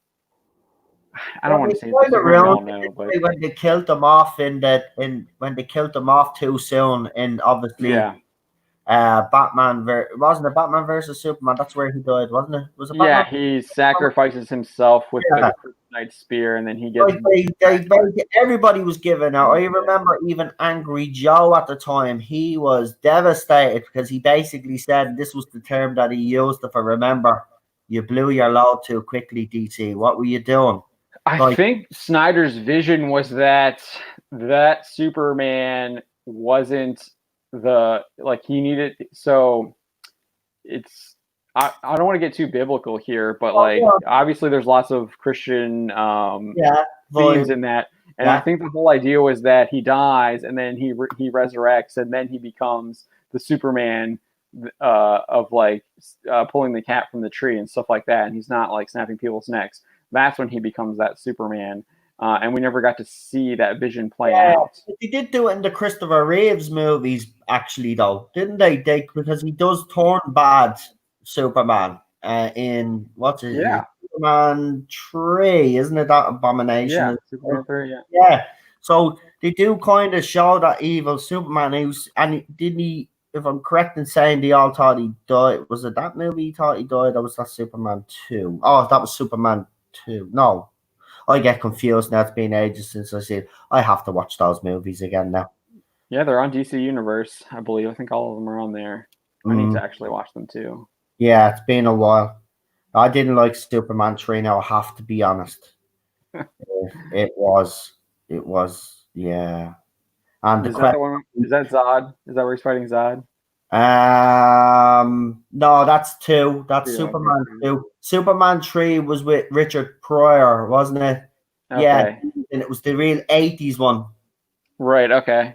Yeah, and then we had Superman 4, but it wasn't called Superman 4. It was just called Superman: The Quest for Peace, which is an absolute abomination. Nobody actually ever brings up Superman: A Quest for Peace, but compared to Superman Returns, I would watch Quest for Peace over Superman Returns any day of the week.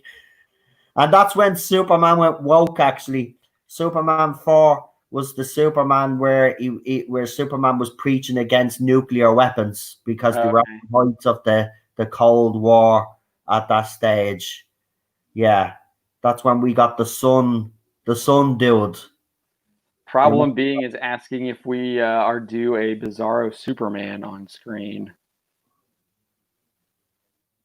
I wouldn't mind seeing that. Yeah, but it all depends if they have the ambition. I have to say, though, the DC animated stuff. Oh, yeah, fantastic. Now, I've gotten very I've gotten very big into them now. Now I was introduced to So them good. by my little brother. Now I have to be honest, but I have watched the Killing Joke. I have watched the Gaslight Batman. Oh, Movie. dude, watch Superman the animated series. Watch Justice League and Justice League Unlimited for some really good Superman stories. Oh, well, okay, I'll check them out, man. Yeah, those are really good. If I wasn't for me little brother, listen, I grew up with these movies, but obviously, I'm a Superman fan, but I was never one for reading comics and stuff like that, which is my big regret. I have to be honest with you. I just think, You still I get live into it. in Ireland, I have to be honest, the family wasn't, very, very, very, the money was very tight. So comic book stores, I'm not saying there wasn't any in Ireland, but there wouldn't be there wasn't many, if you know what I Right. mean. So it would have been very difficult for me. Now that you can get all stuff online now and stuff, but that's why I love these animated movies, because I'm seeing things that they can't do in the movie, like the Killing Joke, for example. Watching Robin, wasn't that the one where Robin gets beat to death? Um, Was that no, Killing Joke is where Joker shoots Barbara Gordon and cripples her. all right? No, which is the one where Death in the Family is what you're talking about, I think, is where he where beats. Robin gets beaten to death? Yeah, I think that's Death in the Family. Is it right? Well, that's the I one. don't know if they've done an adaptation of that yet. I did watch one where someone got beaten to death. Are you sure it's not the Killing Joke? Does he not kill someone? I'm pretty So sure. Killing Joke, he shoots Barbara in like the abdomen. It paralyzes her. That's when she becomes Oracle in the comics. And then Batman is like hunting down Joker, who's like captured Jim Gordon and is like torturing him in his like he's at some kind of like rundown Oh, I must be circus. getting movies confused. Oh my god. Okay, right, fair enough. Because I'm not going to question your knowledge. Obviously, There is one where like Harley Quinn like um, does some things to to Dick Grayson. I forget which one that is, but that was one of the newer ones. Yeah. And there's some risque things that happen with Harley Quinn and Dick, but yeah. Yeah, there was one that I watched, and the opening scene was Batman, and That's Killing Joke. Yeah, yeah, he's going at it with Barbara, right? yeah. Yeah, that's Killing Joke. Okay. That's not in the graphic novel. They added that for the film. Oh, did they? That Oh, is not in the book at okay. all. Yeah, because I have to be honest. I remember when I watched it, I actually wrote something on Twitter. I was like, what the did I? Yeah. I was like, and I was like that on Twitter. Did I just really? What did I just?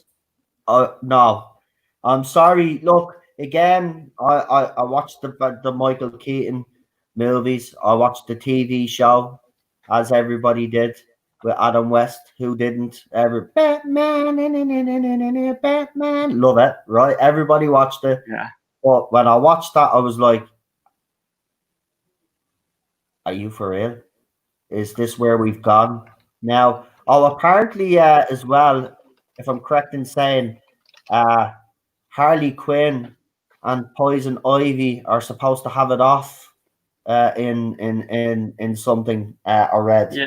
Yeah, the Harley Quinn animated show, but that's I mean, from what I understand, Harley's dating, or I think Harley's just kind of but I think it's supposed to happen later this season. So we'll Wow. see. Yeah. Well, see, it's available here. I can watch it, but do you know the way I've gone now? I'm kind of like I'm actually I wait for other people to say this is safe to watch, basically, because I don't want to be watching. Listen. I'm all Your for time's precious.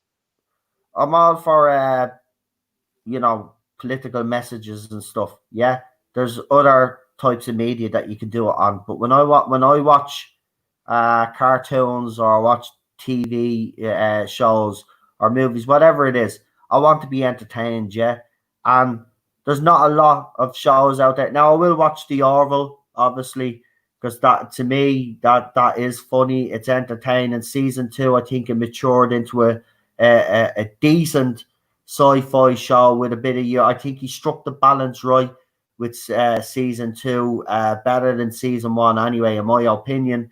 But shows like that, yeah, I'll watch The Orville. Obviously, I'm a Doctor Who fan since I was a kid. I've grown up with that franchise all my life. He's basically, our passion is gone for that now. I mean, it's sad.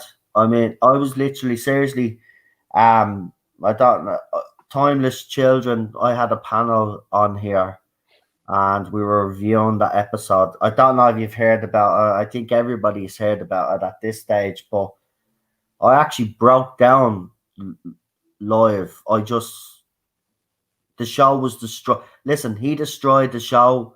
I know everybody gives out about Ryan Johnson, Jar Jar, right?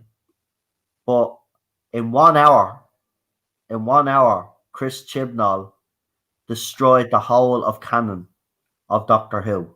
In 1 hour. 1 hour. He destroyed the whole lore. Every man that played the Doctor beforehand, their legacy was destroyed. He bastardized the Time Lords, right? He put them in Cybermen, dead Time Lords into Cybermen. By the way, the Doctor is not even from Gallifrey anymore. The Doctor was tortured and experimented on by the woman that was supposed to be taking care of the Doctor, right? This is the excuse now that they have given us, right, is the reasons why the Doctor left Gallifrey, right? That's what he done in 1 hour, right? He has actually succeeded where the others have taken 2 or 3 movies to do it. He did it in 1 hour, mate. He did Problem being is saying he did it in 5 minutes, 5 minutes of that hour. Yeah, 5 minutes in that. Well, actually, you're right. Let's be honest. Yeah, in a 5 minute scene, he shit over Cannon. It was the biggest. Listen, this was the biggest. This was the biggest thing, and this has actually affected me deeply because back in 2005, I was at a low ebb. Like everybody goes through their low points in life. If Doctor Who hadn't come back in 2005, mate, we wouldn't be sitting here talking. That show saved my life when it came back. It came back the right time. When I heard it came back on, I was literally on the verge of, let's just say, I didn't want to be here anymore. And then I happened by accident to see an article about Doctor Who returning. And I don't know what it was, but I wanted to see it. So that was my reason for not wanting to leave, if you know what I'm trying to say. I don't want to say it extra, but I think Yeah, I know what you're saying, dude.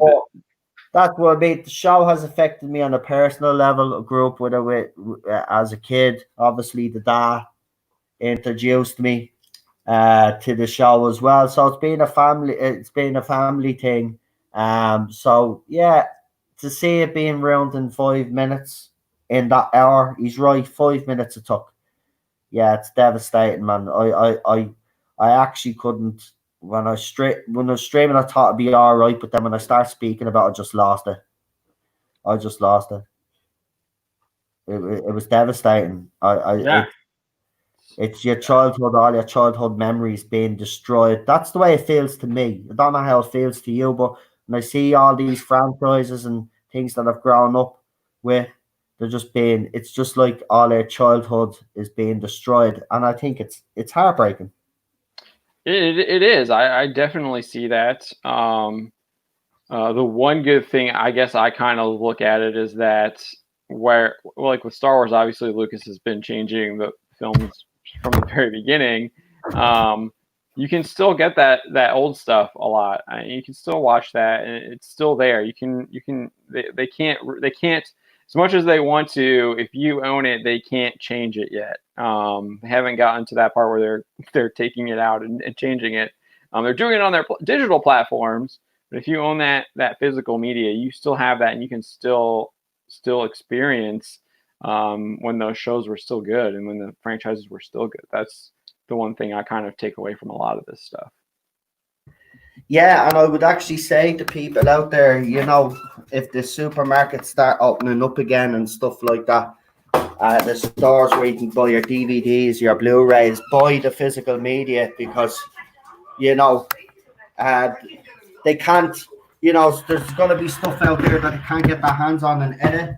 So, you know, I've been encouraging people the last couple of weeks, especially, you know, I used to say to people, you know, buy digital media. Now I'm going back to saying to people, buy the physical media, and I would buy the physical media, because listen, we don't know how long this craziness is going to go on for, and we don't know what kind of society we're going to have at the end of it all, and what's going to be acceptable and what's not going to be acceptable. But at least if you have the physical media and you watch it within your own home, nobody can tell you what you could do in your own home and what you can watch in your own home. That's the good thing. So yeah, get the CEX quickly. If you're in the UK and Ireland, when they open back up, listen, they sell DVDs, Blu-rays for bloody £2, right? £2-3. Go out and buy your physical media. It's secondhand, but who cares? Go out and buy your TV, your favorite TV shows, your favorite movies before they start getting their hands on them and changing everything. It's ridiculous. Yeah, amen to that. Yeah. I was just going to ask you, is there any movies that you're actually looking forward to that are coming out in the next few months? Obviously, there is Wonder Woman 1984 has been. No, is it 1980? Yeah, has been 1984. Has delayed been October now. Yeah, is that? I wanted to ask you actually. Obviously, the reason behind it is in some states in America and worldwide, the cinemas are still, they're still closed. Yeah, I think the only thing that's open here is like drive-in stuff. I don't know why they didn't decide to release it on a streaming service, and then they could charge the price of a cinema ticket, you know, to watch it, you know. So the reason for that is that you have like a pretty powerful theater organization. You've already seen AMC theaters come out and says they're boycotting. I think it's Universal over the Trolls, and they're not going to be showing any Universal films in their theaters. We'll see if they actually hold to that. So, and then I also think that they still can make a lot more money in the theaters when you release it, with the deals that they have with a lot of these theater companies, where they're taking sometimes 95% of the opening box off weekend. So if you do like huge money in that first opening weekend, you can do that's like going directly to the studios. So they can, like, especially these tentpole films where they spend a lot of money on them, they want to have those huge box office opening weekends, and that's why they're not going to be releasing those onto streaming services, because it's still more profitable for a theater release. Plus, I think there's also a lot of directors want you to see it on the big screen because they're making the movies for the big screen rather than on your television. Yeah. So you have that too, and they still kind of want movies to be an experience. But yeah, that's kind of, I think, why you see a lot of that stuff there. I think at the end of the day, though, it comes down to they can make more money in the theaters. Well, that is true. And I have to be honest, let's be honest, we do complain about the price of a cinema ticket and the price of the food that they charge us. Actually, the food costs us more than the ticket, which is absolutely ridiculous. Like, yeah, the food is where the actual, at least in the United States, that's the concessions is where they're actually making their money. They're not really making any money on the tickets because, as I said, like 95% of all ticket sales are going to the studio rather than the theater. But I have to admit, I do miss going to the cinema. I used to go, listen, when I lived on my own, I used to go every Thursday if there was a good movie shown I used to go. Actually, I went to see the new Star Trek movie when it came out on my own. I actually literally went in, bought me ticket. It went in, sat down, started, watched it. I actually loved it so much. Walked straight back out and bought another ticket. Went in to see it again straight away. That's how impressed I was at the time, obviously with it. We have a question there from Chris. Actually, he says, "Bounding into comics. Have you heard anything about physical media also being impacted? I've had friends confirm certain deleted scenes and extra features are not playable while connected to Wi-Fi." I haven't seen anything like that yet. So I'm not really sure. I mean, obviously, my biggest example, I point to Star Wars. They're always changing their physical media. With Han shot first, and then he didn't shoot first, and then now they had like that on. I think on Disney Plus, they added that like Spelunky or something, some weird saying to it. But yeah, I haven't seen anything like that. I don't know. I'd have to look a little bit more into that, but I haven't seen anything about that. Daniel has actually put your channel up in the live chat. He's been Appreciate doing that. he's been on. Do us a favor, guys, and don't forget to actually subscribe to Bounding into Comics. Show your support. They're on Twitter. Also, is there any other actually media platform that you're on? Yeah, so we're on Facebook. We have a big Facebook page. It was a big story last year. They actually like deleted our Facebook page, but we were able to get it back. But ever since then, I think they've just been removing our followers, which we just deal with that. That's just the world we live in right now with social media.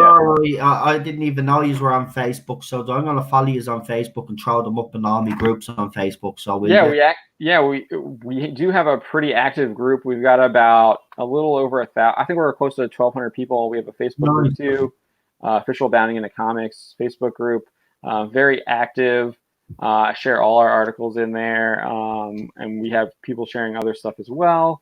But yeah, very active fan base there, and that's probably easier to interact with me there. It's on the Facebook group, and then obviously on Twitter, I run the Bounding into Comics Twitter handle. And we have a Discord, but it's not as active. It's just kind of sharing articles. A lot of lurkers there. I think the link is in our Twitter bio for the Discord, and then we're on a bunch of other like tiny social media platforms, Gab, Minds, and MeWe, and we share to those. There's not a lot going on there though. We're just doing that mainly when they actually deplatform us again, like Facebook did. So. Yeah, that seems to be happening a lot. YouTubers being ghosted and stuff. Actually, I have to say the tactics of these big companies over the last couple of years has been utter short and disgraceful. And you know what, though? I will say credit to the fandom out there, any fandom out there that's dealing with people like that, because you have stayed loyal. That's the thing, though. You get criticized all the time. We get criticized all the time. We're labeled horrible names, yeah. And you still remain loyal. We still all remain loyal. That's the baffling thing. You think they would learn? Well, they're not walking away. So they instead of saying, well, we're fake fans or Russian bots or whatever stupid bloody thing they call us, right? Because they don't like a different opinion. That's what it is. When you have a different opinion that doesn't follow the party line, basically, let's just say you're a bot or you're basically a troll or racist, whatever it is, right? There's always a term, but we're still here. So wake up. Realize that we are not here criticizing because we love criticizing. As I keep saying, I don't want to be sitting here every day criticizing Doctor Who, right? I want to be sitting here praising the show, praising how wonderful it is, how the story actually got me excited to watch for next week. But no, because it's bad, and I'm not going to criticize something that is bad. And this is what I can't understand. There's some people out there that praise this, right? And it goes back way to the start of the stream when I said to you, you can see these people even in the shield media. They don't believe what they're saying themselves, right? Now, I do understand, because you brought up a great point that a lot of these media companies are bought up by these other Studios, yeah. so they're basically controlling the narrative, right? That's why guys like you, I said, are important. And I will say this again. I just want to say it again. Go into their website, wherever it is, whatever artist, whatever platform, and share their articles because that's how you keep bounding into comics going. They need you guys to read the articles and then share them to like-minded people as well. Right, but it goes back. These shill media, right? You can see every single one of them don't believe in what they say. Why don't they just leave these outlets and set up themselves and be true to themselves? These journalists, because you can see there is some journalists. They're especially with Doctor Who, it's comical. You can see they'll start off the article and give it a 4 out of 5, and then you'll read the article. Well, I didn't like this. I didn't like this. Didn't like this. I kind of like that, kind of like that. But you look at it, and it's you can see they're dying and stuff, but they won't tell the truth. What the hell? These people look at listen. I know you want a guaranteed paycheck, but why don't you just go out on your own and be truthful? We need more. See, if we had these shield media, if we had one or two of them come out and actually turn the tide, like is ourselves, guys, be honest, truthful, and actually tell the fan, no, it's bullshit. Disney Star Wars is bullshit. Like someone needs, other than you guys and all the YouTubers, you need someone. I know Mark Hamill. We all know where Mark Hamill stands. I just wish he'd come out straight and say, listen, for anybody out there, his career be dead. No, it won't. It won't. This is what I don't understand. I hate people that say that it won't. Because the Star Wars fans, Mark Hamill fans, will make sure that doesn't happen. The guy, if he was, we all know how he feels. We all know how George Lucas feels. Oh man, George Lucas is on the verge. You can tell that man is on the verge of unloading. I just hope he does do it because I want to be around to see that. Because we all could be dead by Wednesday because that big meteor is heading towards us. So like we're all woo. Apparently that we got it wrong. The Mayan meteor coming this way. Yeah, it was read wrong. So apparently this week we're all going to die. So if it does end, it was nice knowing you all. 2020. Well, what a year to end on. I was hoping that we were all going to die. We'd end on a great year. But it turns out we're going to end on the worst year possible. So it was nice knowing you all. I'm only messing. But Chris has put up your Facebook group. He's put up the Twitter. Your YouTube channel's been put up there as well. Listen, thank you for coming on. It's been an absolute pleasure having you on. It's always great when one of you guys that we respect come onto a channel like ours. I really appreciate your support, man. This has been Nashville, I believe in what's that? Say what's that? It's Nashville. It's a city in Tennessee. All right, I'll be wife is American. Just a t-shirt. My wife is from Missouri, St. Louis. So yeah. She's been obviously she's been a little bit upset with everything that's been going on. Obviously, she's watching it here from Ireland.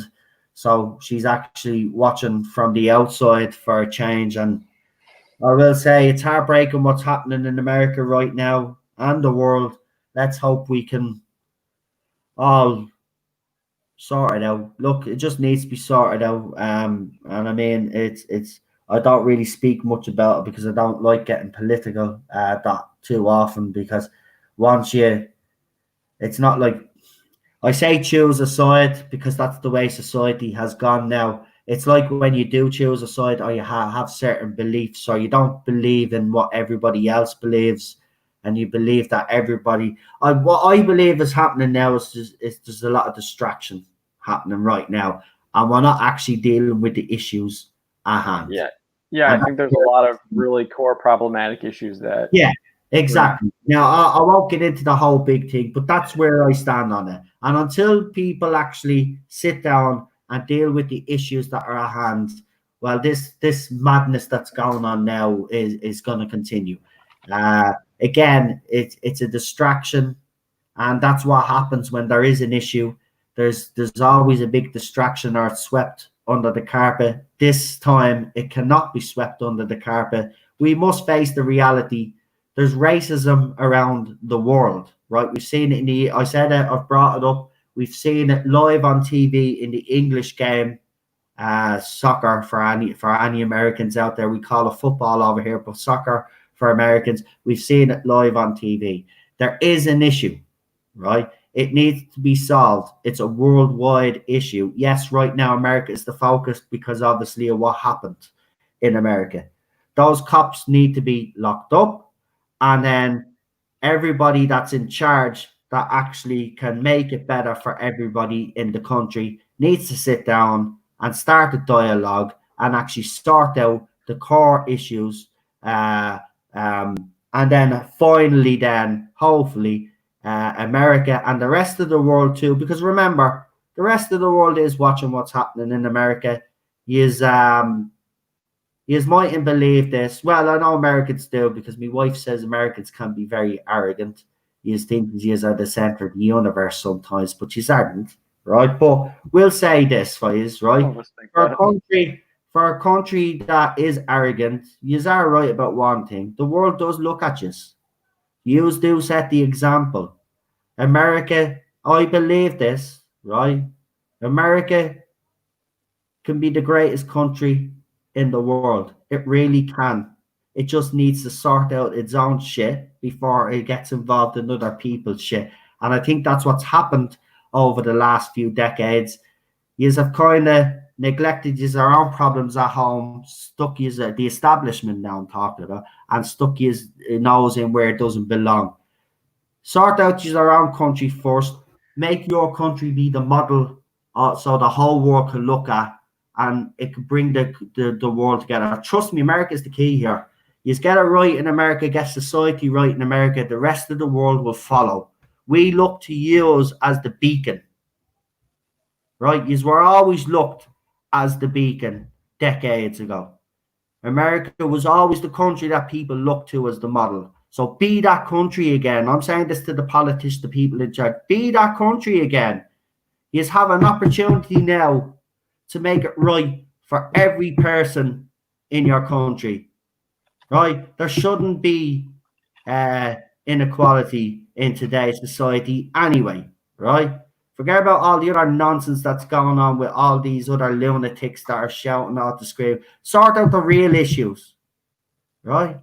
Once you sort them out, then we can move forward. The world then be a happier place. And then, do you know what? Then maybe we can sit here, me and John, and maybe one day we'll do a stream where we're positive and the whole world's happy, and then we'll be sitting here about all the movies that we love, being treated with respect, and talking about the great characters and the stories. Until then, I'm gonna keep doing what I'm doing. He's gonna keep doing what he's doing, and his team's gonna keep doing what they're doing. And you guys are gonna be the ones that are gonna support us. So, yeah, sorry I went on a bit of this preachy rant. I just want the whole world to be united. It's 2020. Listen, we've gone so far as a society where we need to cut the bullshit. Look at my country is an example for anywhere where peace can happen. You look at Northern Ireland, right? Northern Ireland's the perfect example. That was a war zone, right? During the 70s, 80s, 90s, right? Bombs everywhere, right? People being murdered left, right, and center. Religious divide, you name it, a political divide, the whole lot. Those people were able to sit down together, sort out their problems, and there's been peace in Northern Ireland since the late 90s, right? If they can do it in Northern Ireland, right, where it was difficult, and trust me, it was, and America does get credit for that because Bill Clinton was heavily involved, and we will always thank him for that. He is a scumbag, but we will thank him for that anyway. But there's peace there. So if the people of Northern Ireland can do it, and then the people of the whole country vote for peace and demand peace, it can happen around the world. There is no excuse nowadays. You just need to sit down and listen to each other. It's the same with social media. Social media doesn't have that, right? We can have opposing views, right, with someone, right? But if we actually sat down in a room with that person, we'd probably have a lot more in common with them than they actually realize. Social media has cut that out. So if you have an opposing view, straight away, you're this, that, and the other. You know what I mean? They don't realize that if they actually sat down and spoke to you, you probably have similar opinions on certain things, but just don't agree on that one issue. And that's what I hate. Yeah. I'm sorry I'm getting into this mad preachy peace thing. I probably sound like a hippie, but there's nothing wrong with being a hippie nowadays. Well, I'm not a hippie, but if we had a hippie mentality, I think there'd be no wars. There'd be loads of babies, wouldn't there? Yeah, I think the world be overpopulated. Right, loads of your YouTube channel, they're throwing it up. Is there anything else, just briefly, obviously you're the guest, but is there anything you wanted to bring up while you were on here, actually? Or have you got any future articles that you want people to be aware of, that you want people to take a look? We just published our Dave Filoni piece. That's just right before we started here. Check that out. I don't know how many video game folks you got on here. How many fans of video games? We're still covering Last of Us Part 2 and all the things that are happening with that. That's up on the homepage as well. You can see that. We got some Star Trek news coming out, some Star Trek rumors, which are going to be quite controversial about our good Captain Kirk. So Jorge is working on a piece with that. So we'll have that up on the website later today. And then we also have some Star Trek stuff with Picard. Patrick Stewart had some things to say about Gene Roddenberry, and that should be up soon as well. As soon as I get to it. So we got a bunch of stuff going on there. I think I'm actually in the middle of working on a DC Comics piece. It's just kind of like a press piece. Yeah. Could be interesting if you're into that. But yeah, so that's kind of what we got going on right now. We do live streams every Wednesday at 9 p.m. Eastern, where we kind of just talk about what's going on in entertainment world. That's 9 Eastern. So I think that's in like the middle of the night for you guys. It's like what, 4, maybe 2. Yeah, I'd be awake anyway, so I'll pop in. I've popped in a few times anyway, so if I'm awake, I'll pop in. But listen, guys, subscribe. And Problem Being just says there, at Bounding into Comics, thank you for your integrity. Thank you for having me. They're just doing their job, but they're doing an honest job. They're doing what they're supposed to be doing. This is what they've chosen to do, but they do it properly. The people out there that are supposed to be doing it properly aren't doing it properly. That's the problem that I have. They're not being balanced. Actually, I wanted to bring up Captain Kirk for you, Captain Kirk, but obviously you have an article, so I don't want to ask you too much. But I just want to say, if you could briefly comment on what he did say about the fact if he was given the right script, that he'd come back. Now, without getting into detail of what are you talking about, Shatner? What it's just chatter. It's not true. What is the question? The question is what are your thoughts on William Shatner? If that is true, what are your thoughts on William Shatner saying that he would be up for coming back if he was given the right script? And I was asking the lads as well last night, would you be worried that if he did come back, that they might do a Picard on his character? Oh yeah, that's exactly what they would try and do. I I don't know. Shatner says different things different days, because I think he explained like earlier this year that he was like never coming back, and then in another interview he said if it was the right script or whatever. So I think he might just be having fun with the journalists asking that questions, and I think I think he's done with Star Trek, honestly. But I wouldn't mind seeing Shatner come back. I like Shatner. Yeah. He's a fun guy. I was going to say to you though, with Shatner's personality though, because we all have heard the stories of him, especially in the original series, about how he would demand that certain scenes would be changed so he'd feature prominently more in them. And we have seen him on Twitter. He, a man of his age, he has no problem of taking on a troll. We've seen it. Day after day, someone comes after him, and the put down is always spectacular. He just has a way of, listen, they'll try goad him into seeing with what side he's in. And what I love about Shatner is he has always found a way of getting out of situations like that by he's just so clever the way he writes his replies that he also has very nuanced opinions on things. It's not like he's just you can just put him in a bucket. He doesn't want to get embroiled in all the nastiness. He just wants to on Twitter. But I will say this though, if he was to come back and they did entice him to come back with the type of character that he is though, I don't think they'd be able to do a Picard on his character. I don't think he would allow them to do that. Yeah, and I think he kind of says that it would have to be the right script. He wouldn't want a script like I would imagine he wouldn't want something like what they've done with Picard.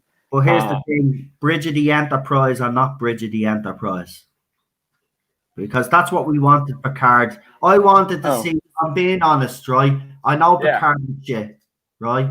But I wanted to see Picard on the bridge of a starship. If they bring back Shatner, they have to put him on the bridge of a starship. It can't. It won't work without. Yeah, it could be something like a last tour or something like that. The last mission. Or come back because something of his past has popped up, and only him and certain members of the crew that are willing to work with him will come back. I'd love something like that. Or even something where, and it has to be, I think you have to keep it away from Earth. Yeah. You want to be exploring space in Star Trek. That's kind of what it's always been about, right? That's their tagline. Yeah. And they've kind of moved away from that with Picard, from what I understand. Yeah. So, don't watch Picard. Do not. Listen, I got 5 episodes into season 1 of Discovery, and I turned me back on that. When Picard was announced, I was excited, like a lot of people were. And then obviously I watched it. Listen, as I said, when I got to the 7th episode, I remember when we were reviewing it, and I said to the lads, I said, listen, we could have got here in 3 episodes. It was just like they dragged everything out. And you could see the political messaging. It wasn't Picard. Listen, that character that Patrick Stewart was playing was a parody. That was not Picard. Well, didn't they eventually turn him into some kind of like robot? Yeah. He's Data Mark II now. Oh yeah, he's an android now. Yeah. He's an android. Apparently, according to the fans of the show, it was beautiful because it was like Data always wanted to be human, and he got that wish. And Picard now becomes an android, so it's full circle. And I was like, how is it full circle? They didn't even have a feckin' relationship. They didn't even have what you call a proper friendship. Because what are you saying? That all those dreams of him playing cards with Picard in that first episode? Yeah. Wasn't a relationship? What? Yeah. It's ridiculous, I swear. Oh my god. And the only interesting thing that I said about the show was though, every time they were on the Borg cube, because there was a Borg cube featured in the show, when that featured, it looked like it was gone somewhere, but then it would jump directly down to it. And listen, it was just stupidity. Even like, what did they do? What did they do? And you know, I've lost all respect for Patrick Stewart because he's even doubled down after it. And if you do that, and then like your desperation to go on to the View and to actually ask Whoopi Goldberg live on television if she wants to actually star in season 2 in front of our audience. Now I know they obviously would have talked about it before he came on, but the fact that he actually went and did that. Listen, they're desperate.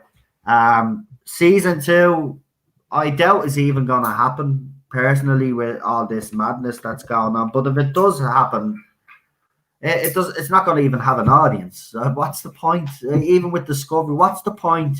Like, give up. You've lost. Nobody cares. What do you think? Picard season 2. Yeah. I mean, like I only watched the first episode. Everything I heard was horrible.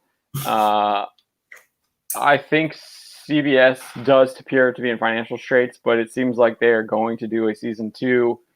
I mean, that's all that. Stuart's constantly talking about it.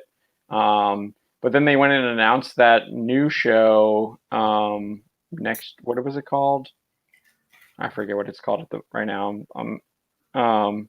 But they didn't really give any details on when that would start production or anything. Right. So I think there's still a lot of chaos happening with everything from the virus and figuring out if they're going to even have financing for a lot of these shows. And then they also were talking about merging their CBS All Access with Showtime and stuff to create their own streaming service. And we haven't really heard any more from that. So it looks like there's a lot of turmoil still going on with Viacom, CBS. Plus, obviously, with a merger like that, there's going to be heads rolling too. So you're going to have that chaos. And I don't think we've really seen a lot of that yet. Or if we have, I haven't seen it very in the media that much. Mm-hmm. So I think maybe they were able to hide it because of the virus and everything. But I think you're going to see there's probably some vacuums there that they need to fill too with all they're doing with both the companies becoming one again. Yeah, well, I'm glad you didn't watch the end of Picard. You saved yourself a huge heartbreak, because I actually, as I said, Next Generation was the one that I obviously remember more because I was a little bit older.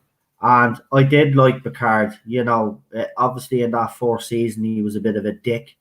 But in the 2nd season, he kind of mellowed out a little bit more. But you could see there was a lot of character. His character, it was like his character regressed in Picard. It was like everything that he became in the show, he became the opposite. He became that weak, pathetic old man. And no disrespect to Patrick Stewart, but age has caught up with him. And it just, in some of the scenes, it was just heartbreaking to watch because you could see that he was really struggling. 10 years ago, this might have worked, obviously with a completely different script, obviously. But if you were going to bring him back 10 years ago, would have been the right time. It's 10 years too late, in my opinion. He shouldn't even be getting a 2nd season, but he's going to get one anyway. But he's at the killing. What annoys me is that Patrick Stewart was willing to come back. He bought into all of this, or he believes all of this crap. From what I understand, he was the whole reason why they made the show, because he wanted to come back, and he's the one who was doing a lot of he was the one behind a lot of the storytelling. That's what we were told as well. And Siobhan was basically blaming Stewart for all of the storytelling. Yeah, because basically, look at it. He's basically destroyed his own character, and when an actor does that, when you do that to a character that you've played for that long, and you come back and you disrespect that character like that, well, then you've lost all my respect. And Patrick Stewart has lost. I won't even call him Sir Patrick Stewart anymore, because that's how much I've lost respect for the man. And then to come out and kind of not attack fans as such, but to come out and say the things then that he said after people were complaining is just, no, get away. I'm done with Picard. Well, I will be reviewing Series 2 with Rabbi, because that's what we do. But even now, I'm like, you know, I'm already going to go in with the mentality that I hate this man now, so it doesn't matter, even if it is a slight improvement. And again, a Right. slight improvement is not good enough. It was the same with Doctor Who fans on the other side. Well, Series 12 was a slight improvement on Series 11. Slight improvements, not. Listen, the bar is up real high. It's not down here. We're down here. So the fact that the bar has moved up a little bit is not good enough because the bar is all the way up here. All right. Yous may have lowered these expectations, or yous have come into the franchise and yous don't know much about it. So to yous come in at Jodie Whittaker. So that's yous our level. So yous think that's good. If yous actually watch the rest of the show, the past, you will see that the level is so low with Jodie Whittaker and Chris Chibnall that, like, this is why we complain. Listen, it's supposed to be up here, not down at the bottom, and that's where Doctor Who is. That's where Star Wars is. That's where Picard is. That's where Discovery is. When are these people gonna realize that they need to change tact and actually start making? And as you said yourself earlier, this is not going away anytime soon. How Yeah, long do they'll you when think? they basically what they do is they hollow out the carcass of the franchise and then they jump to another carcass, or another franchise to latch Uh, onto, and then they start eating that animal from within until all yeah. that's left is a carcass. Well, they've already taken the Terminator franchise, Yeah, uh, Charlie's Angels, Charlie's Angels, Star Wars, Star Star Trek. Trek, Doctor Yeah, Indiana Who. Jones is about to fall as well, but let's Yeah, be honest, Crystal Skulls was a shit movie anyway, so we were already pissed off at that point. So like, I mean, yeah, that's gonna fall. Doctor Who's fallen. you got all the CW Yeah. shows with the Arrowverse. All the remakes that they do as well. Oh, there's Uh, a bit of Scarface, by the way, reboot, remake happening. What the hell? Like, we've already had two. it's like Like, remaking Godfather. oh, Jesus. When they gonna stop? Oh, they do Goodfellas now. I'll crack up. Oh, Jesus, get away. Leave us alone. These movies were great. Do you know what? I said it weeks ago. We have bred a world of pussies, right? Some of this is on us, our parents or whatever. But something went wrong along the way because today's not all he is, but today's generation just years have lost the plot. I'm sorry, yous are that lost generation. I feel sorry for yous. I really do. Because I know a lot of yous aren't like them, but yous are being represented by them and they're ruining everything. I just pissed off with everything. I just can't watch TV anymore without getting annoyed. Even old shows, I'll go back and watch now, and I'm like making comparisons. Like for Doctor Who, for example, I can't sit there now and watch an episode of Doctor Who without saying, "Ah, look at the way it was written back then, and now look at the way it's written." Like it's kind of I can't just sit there and watch something without just pointing out something because this is what these people have done because they don't understand what they're writing. Listen, Doctor Who is dead and buried. Do you think Star Trek can recover? Because I don't think Doctor Who can. But do you think the other two can recover from this, or is it too late? I think the damage has been done to Star Wars. I think a lot of people have quit. That doesn't mean that they can't start telling good stories again. I think they can. I think there's still I don't know. Actually, I don't think so. I don't think they can. They fundamentally changed the way the Force works. They fundamentally changed the rules of the Star Wars universe in the Last Jedi, and they continue pumping out content with these changed rules. I know a lot of people liked um, uh, Star Wars. What was it called? Jedi Fallen Order. Yeah. But that is using the story involves using the rules that Last Jedi implemented with cutting yourself off from the Force. They changed it a little bit to make it a little more palatable, but they still have these like ridiculous ideas about how the Force works now where you can somehow block yourself off from it, which is just utterly ridiculous. Star Trek, I think there's probably more of ability to kind of win people back with the type of storytelling it traditionally did, with being episodic and getting back to that, and kind of exploring these philosophical problems, or just even having episodes where you're just kind of like exploring space, encountering new civilizations, and dealing with all of the dangerous, interesting, fun, exciting, weird things that can happen. So I think there's probably more hope with Star Trek, because they haven't fundamentally kind of broken what the show is based off of, where with Doctor Who and Star Wars, they have fundamentally altered the core principles of those shows in the universe they're based off of. Yeah, I 100% agree with you. I think out of the three of them, I think Star Trek actually does have the better chance of actually getting out of this, to be honest with you.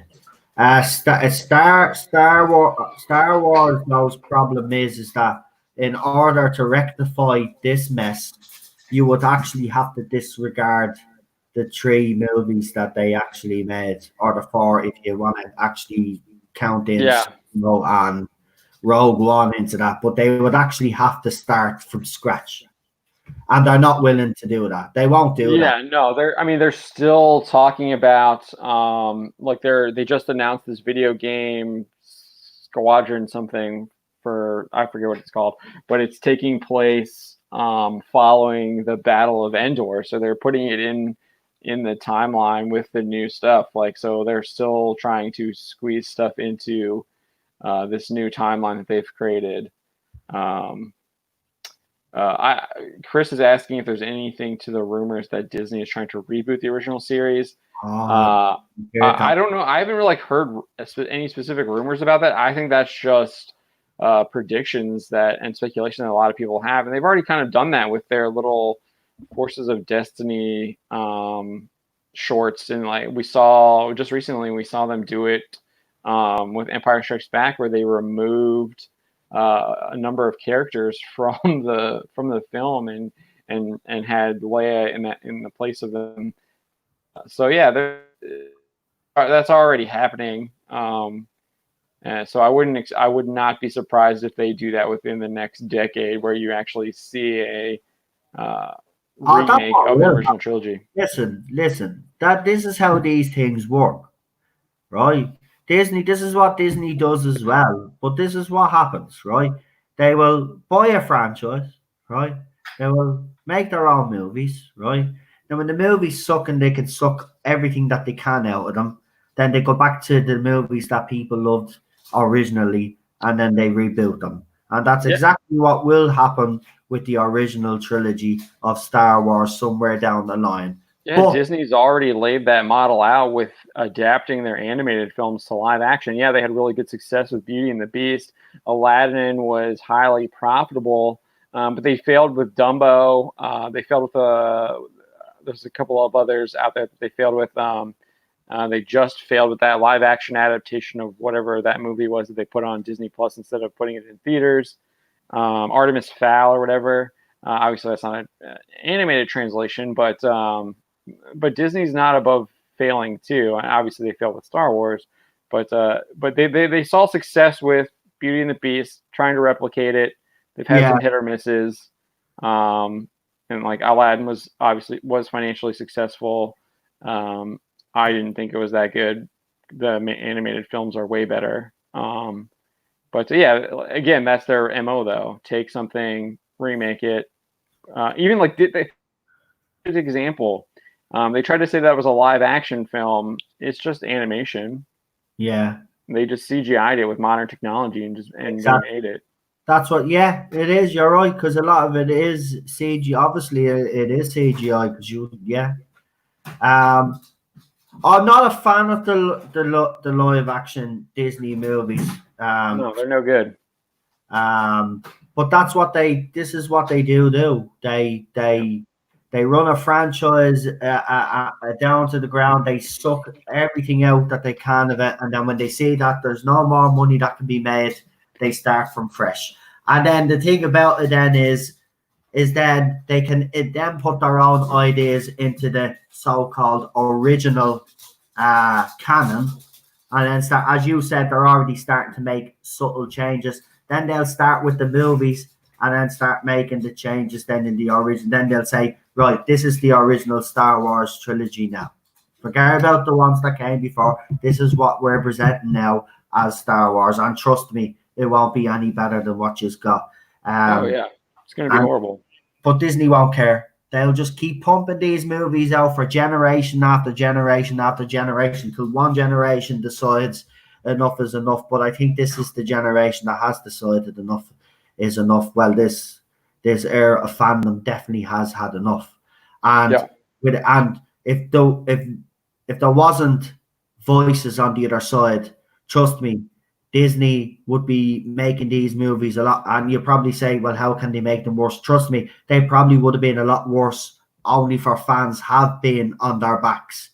And they're still shit. That just goes to show you that the people behind these franchises don't have talent. They don't know. They don't listen. They probably might have grew up with the movies like us, right? But they're not like you, the fan, right? The fan that goes out there then and buys all these comics and then goes out, watches the animation or whatever the extended universe is. You go and you invest in it. You learn everything about it. You basically know the ins and outs of it, right? So when you see people like JJ and Ryan Johnson come in and produce what they produce, you know it's wrong because you're well educated on it. You know what works and what doesn't work. These guys are going in like as if they're blind, clueless. And these are the same guys that will come on and say, oh, I've been a Star Wars fan like you. I've been, yeah, I love it. Luke Skywalker, oh yeah, number one, yeah. For JJ, it's even worse because they had a treatment from George, and they were just like, yeah, we need to get our hands on that so we can lock it up so no one can ever see it because we're doing our vision and not yours, and we don't care what you have to say. Yeah. Well, yous made yous our bed. Yous can sleep in it, and that's the result. Yous have lost the Star Wars fandom, and only is ourselves to blame. If yous had a treat, listen, Star Wars fans would accept bumps along the way because yeah, I think Mandalorian is proof of that. Exactly, right? Yeah, bumps along the way, right? Because we do know a new company is taking over. They will want to have their own vision. But the most important thing that they should always remember is you listen to the fans. And also the guy that actually creates it, the people that were behind it originally. You don't have to take their advice all the time. Right, yeah. But you could at least listen to them. There might be something that you like, and you could say, right, George, we'll use that. I think the biggest thing they need to do is they just need to stay true to what the rules of that universe are. Yes. Stay true to the rules of Doctor Who that have been set up. Stay true to the rules of Star Wars Exactly. that have been set up. Respect the actual franchise. Respect the franchise that has garnered the millions of fans across the world that have come to love that franchise and made that franchise where it is. And as Doomcock says, like, without respect we reject, and that's pretty much exactly. They're not respecting their consumer by just destroying the actual lore of the franchises. Yeah, spot on. Listen, at the end of the day, if you don't respect canon, that's what happens. Listen, again, that's not to say you can't add to canon. Add the canon. Yeah, that's what I was going to say. You can add the canon once it doesn't disrespect. I think the perfect example is Darth Maul. You think he's dead at the end of Phantom Menace. He's cut in half. He falls down the shaft, right? Yeah. And then they bring him back in a really respectful way. He survived through feeding off of the dark side and the anger, and he's crafted himself like these metal like spider legs in this waste heap. And that was I think that was pretty respectful of the Force. Like, he was able to use the Force to continue living despite being cut in half. Like, and we hadn't seen that before, but I think the way they explained it was still pretty respectful to original Star Wars, it honored the idea that this force is this binds and connects us, and then obviously he was able to survive off of the dark side of the force. Exactly. But it goes to show you that the person that was behind his character development, that was writing his story arc, did their research and was respectful, knew what they were doing. Listen again, it goes back to talent. You don't hire. Unfortunately, they don't hire on talent anymore.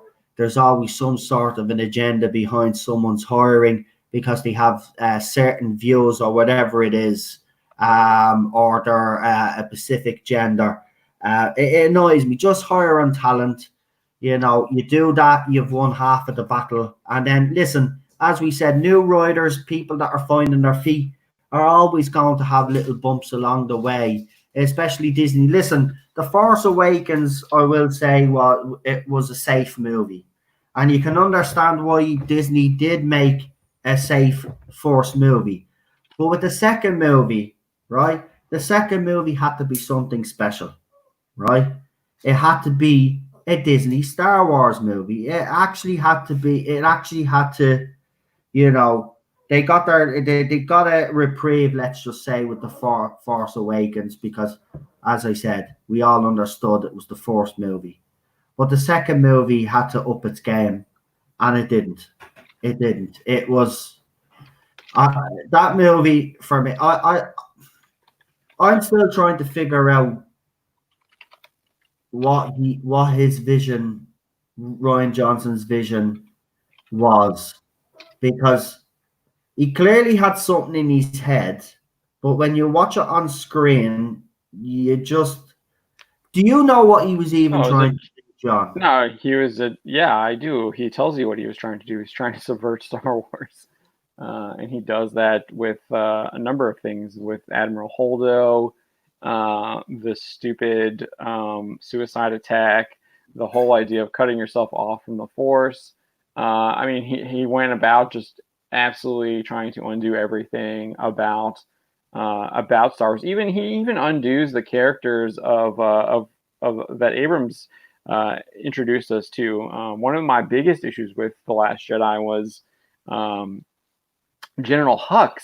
And at the end of The Force Awakens, he gives this like Hitlerian speech, very evil, very powerful, and you kind of see him. He's in this very powerful position of the First Order. He reports directly to Snoke.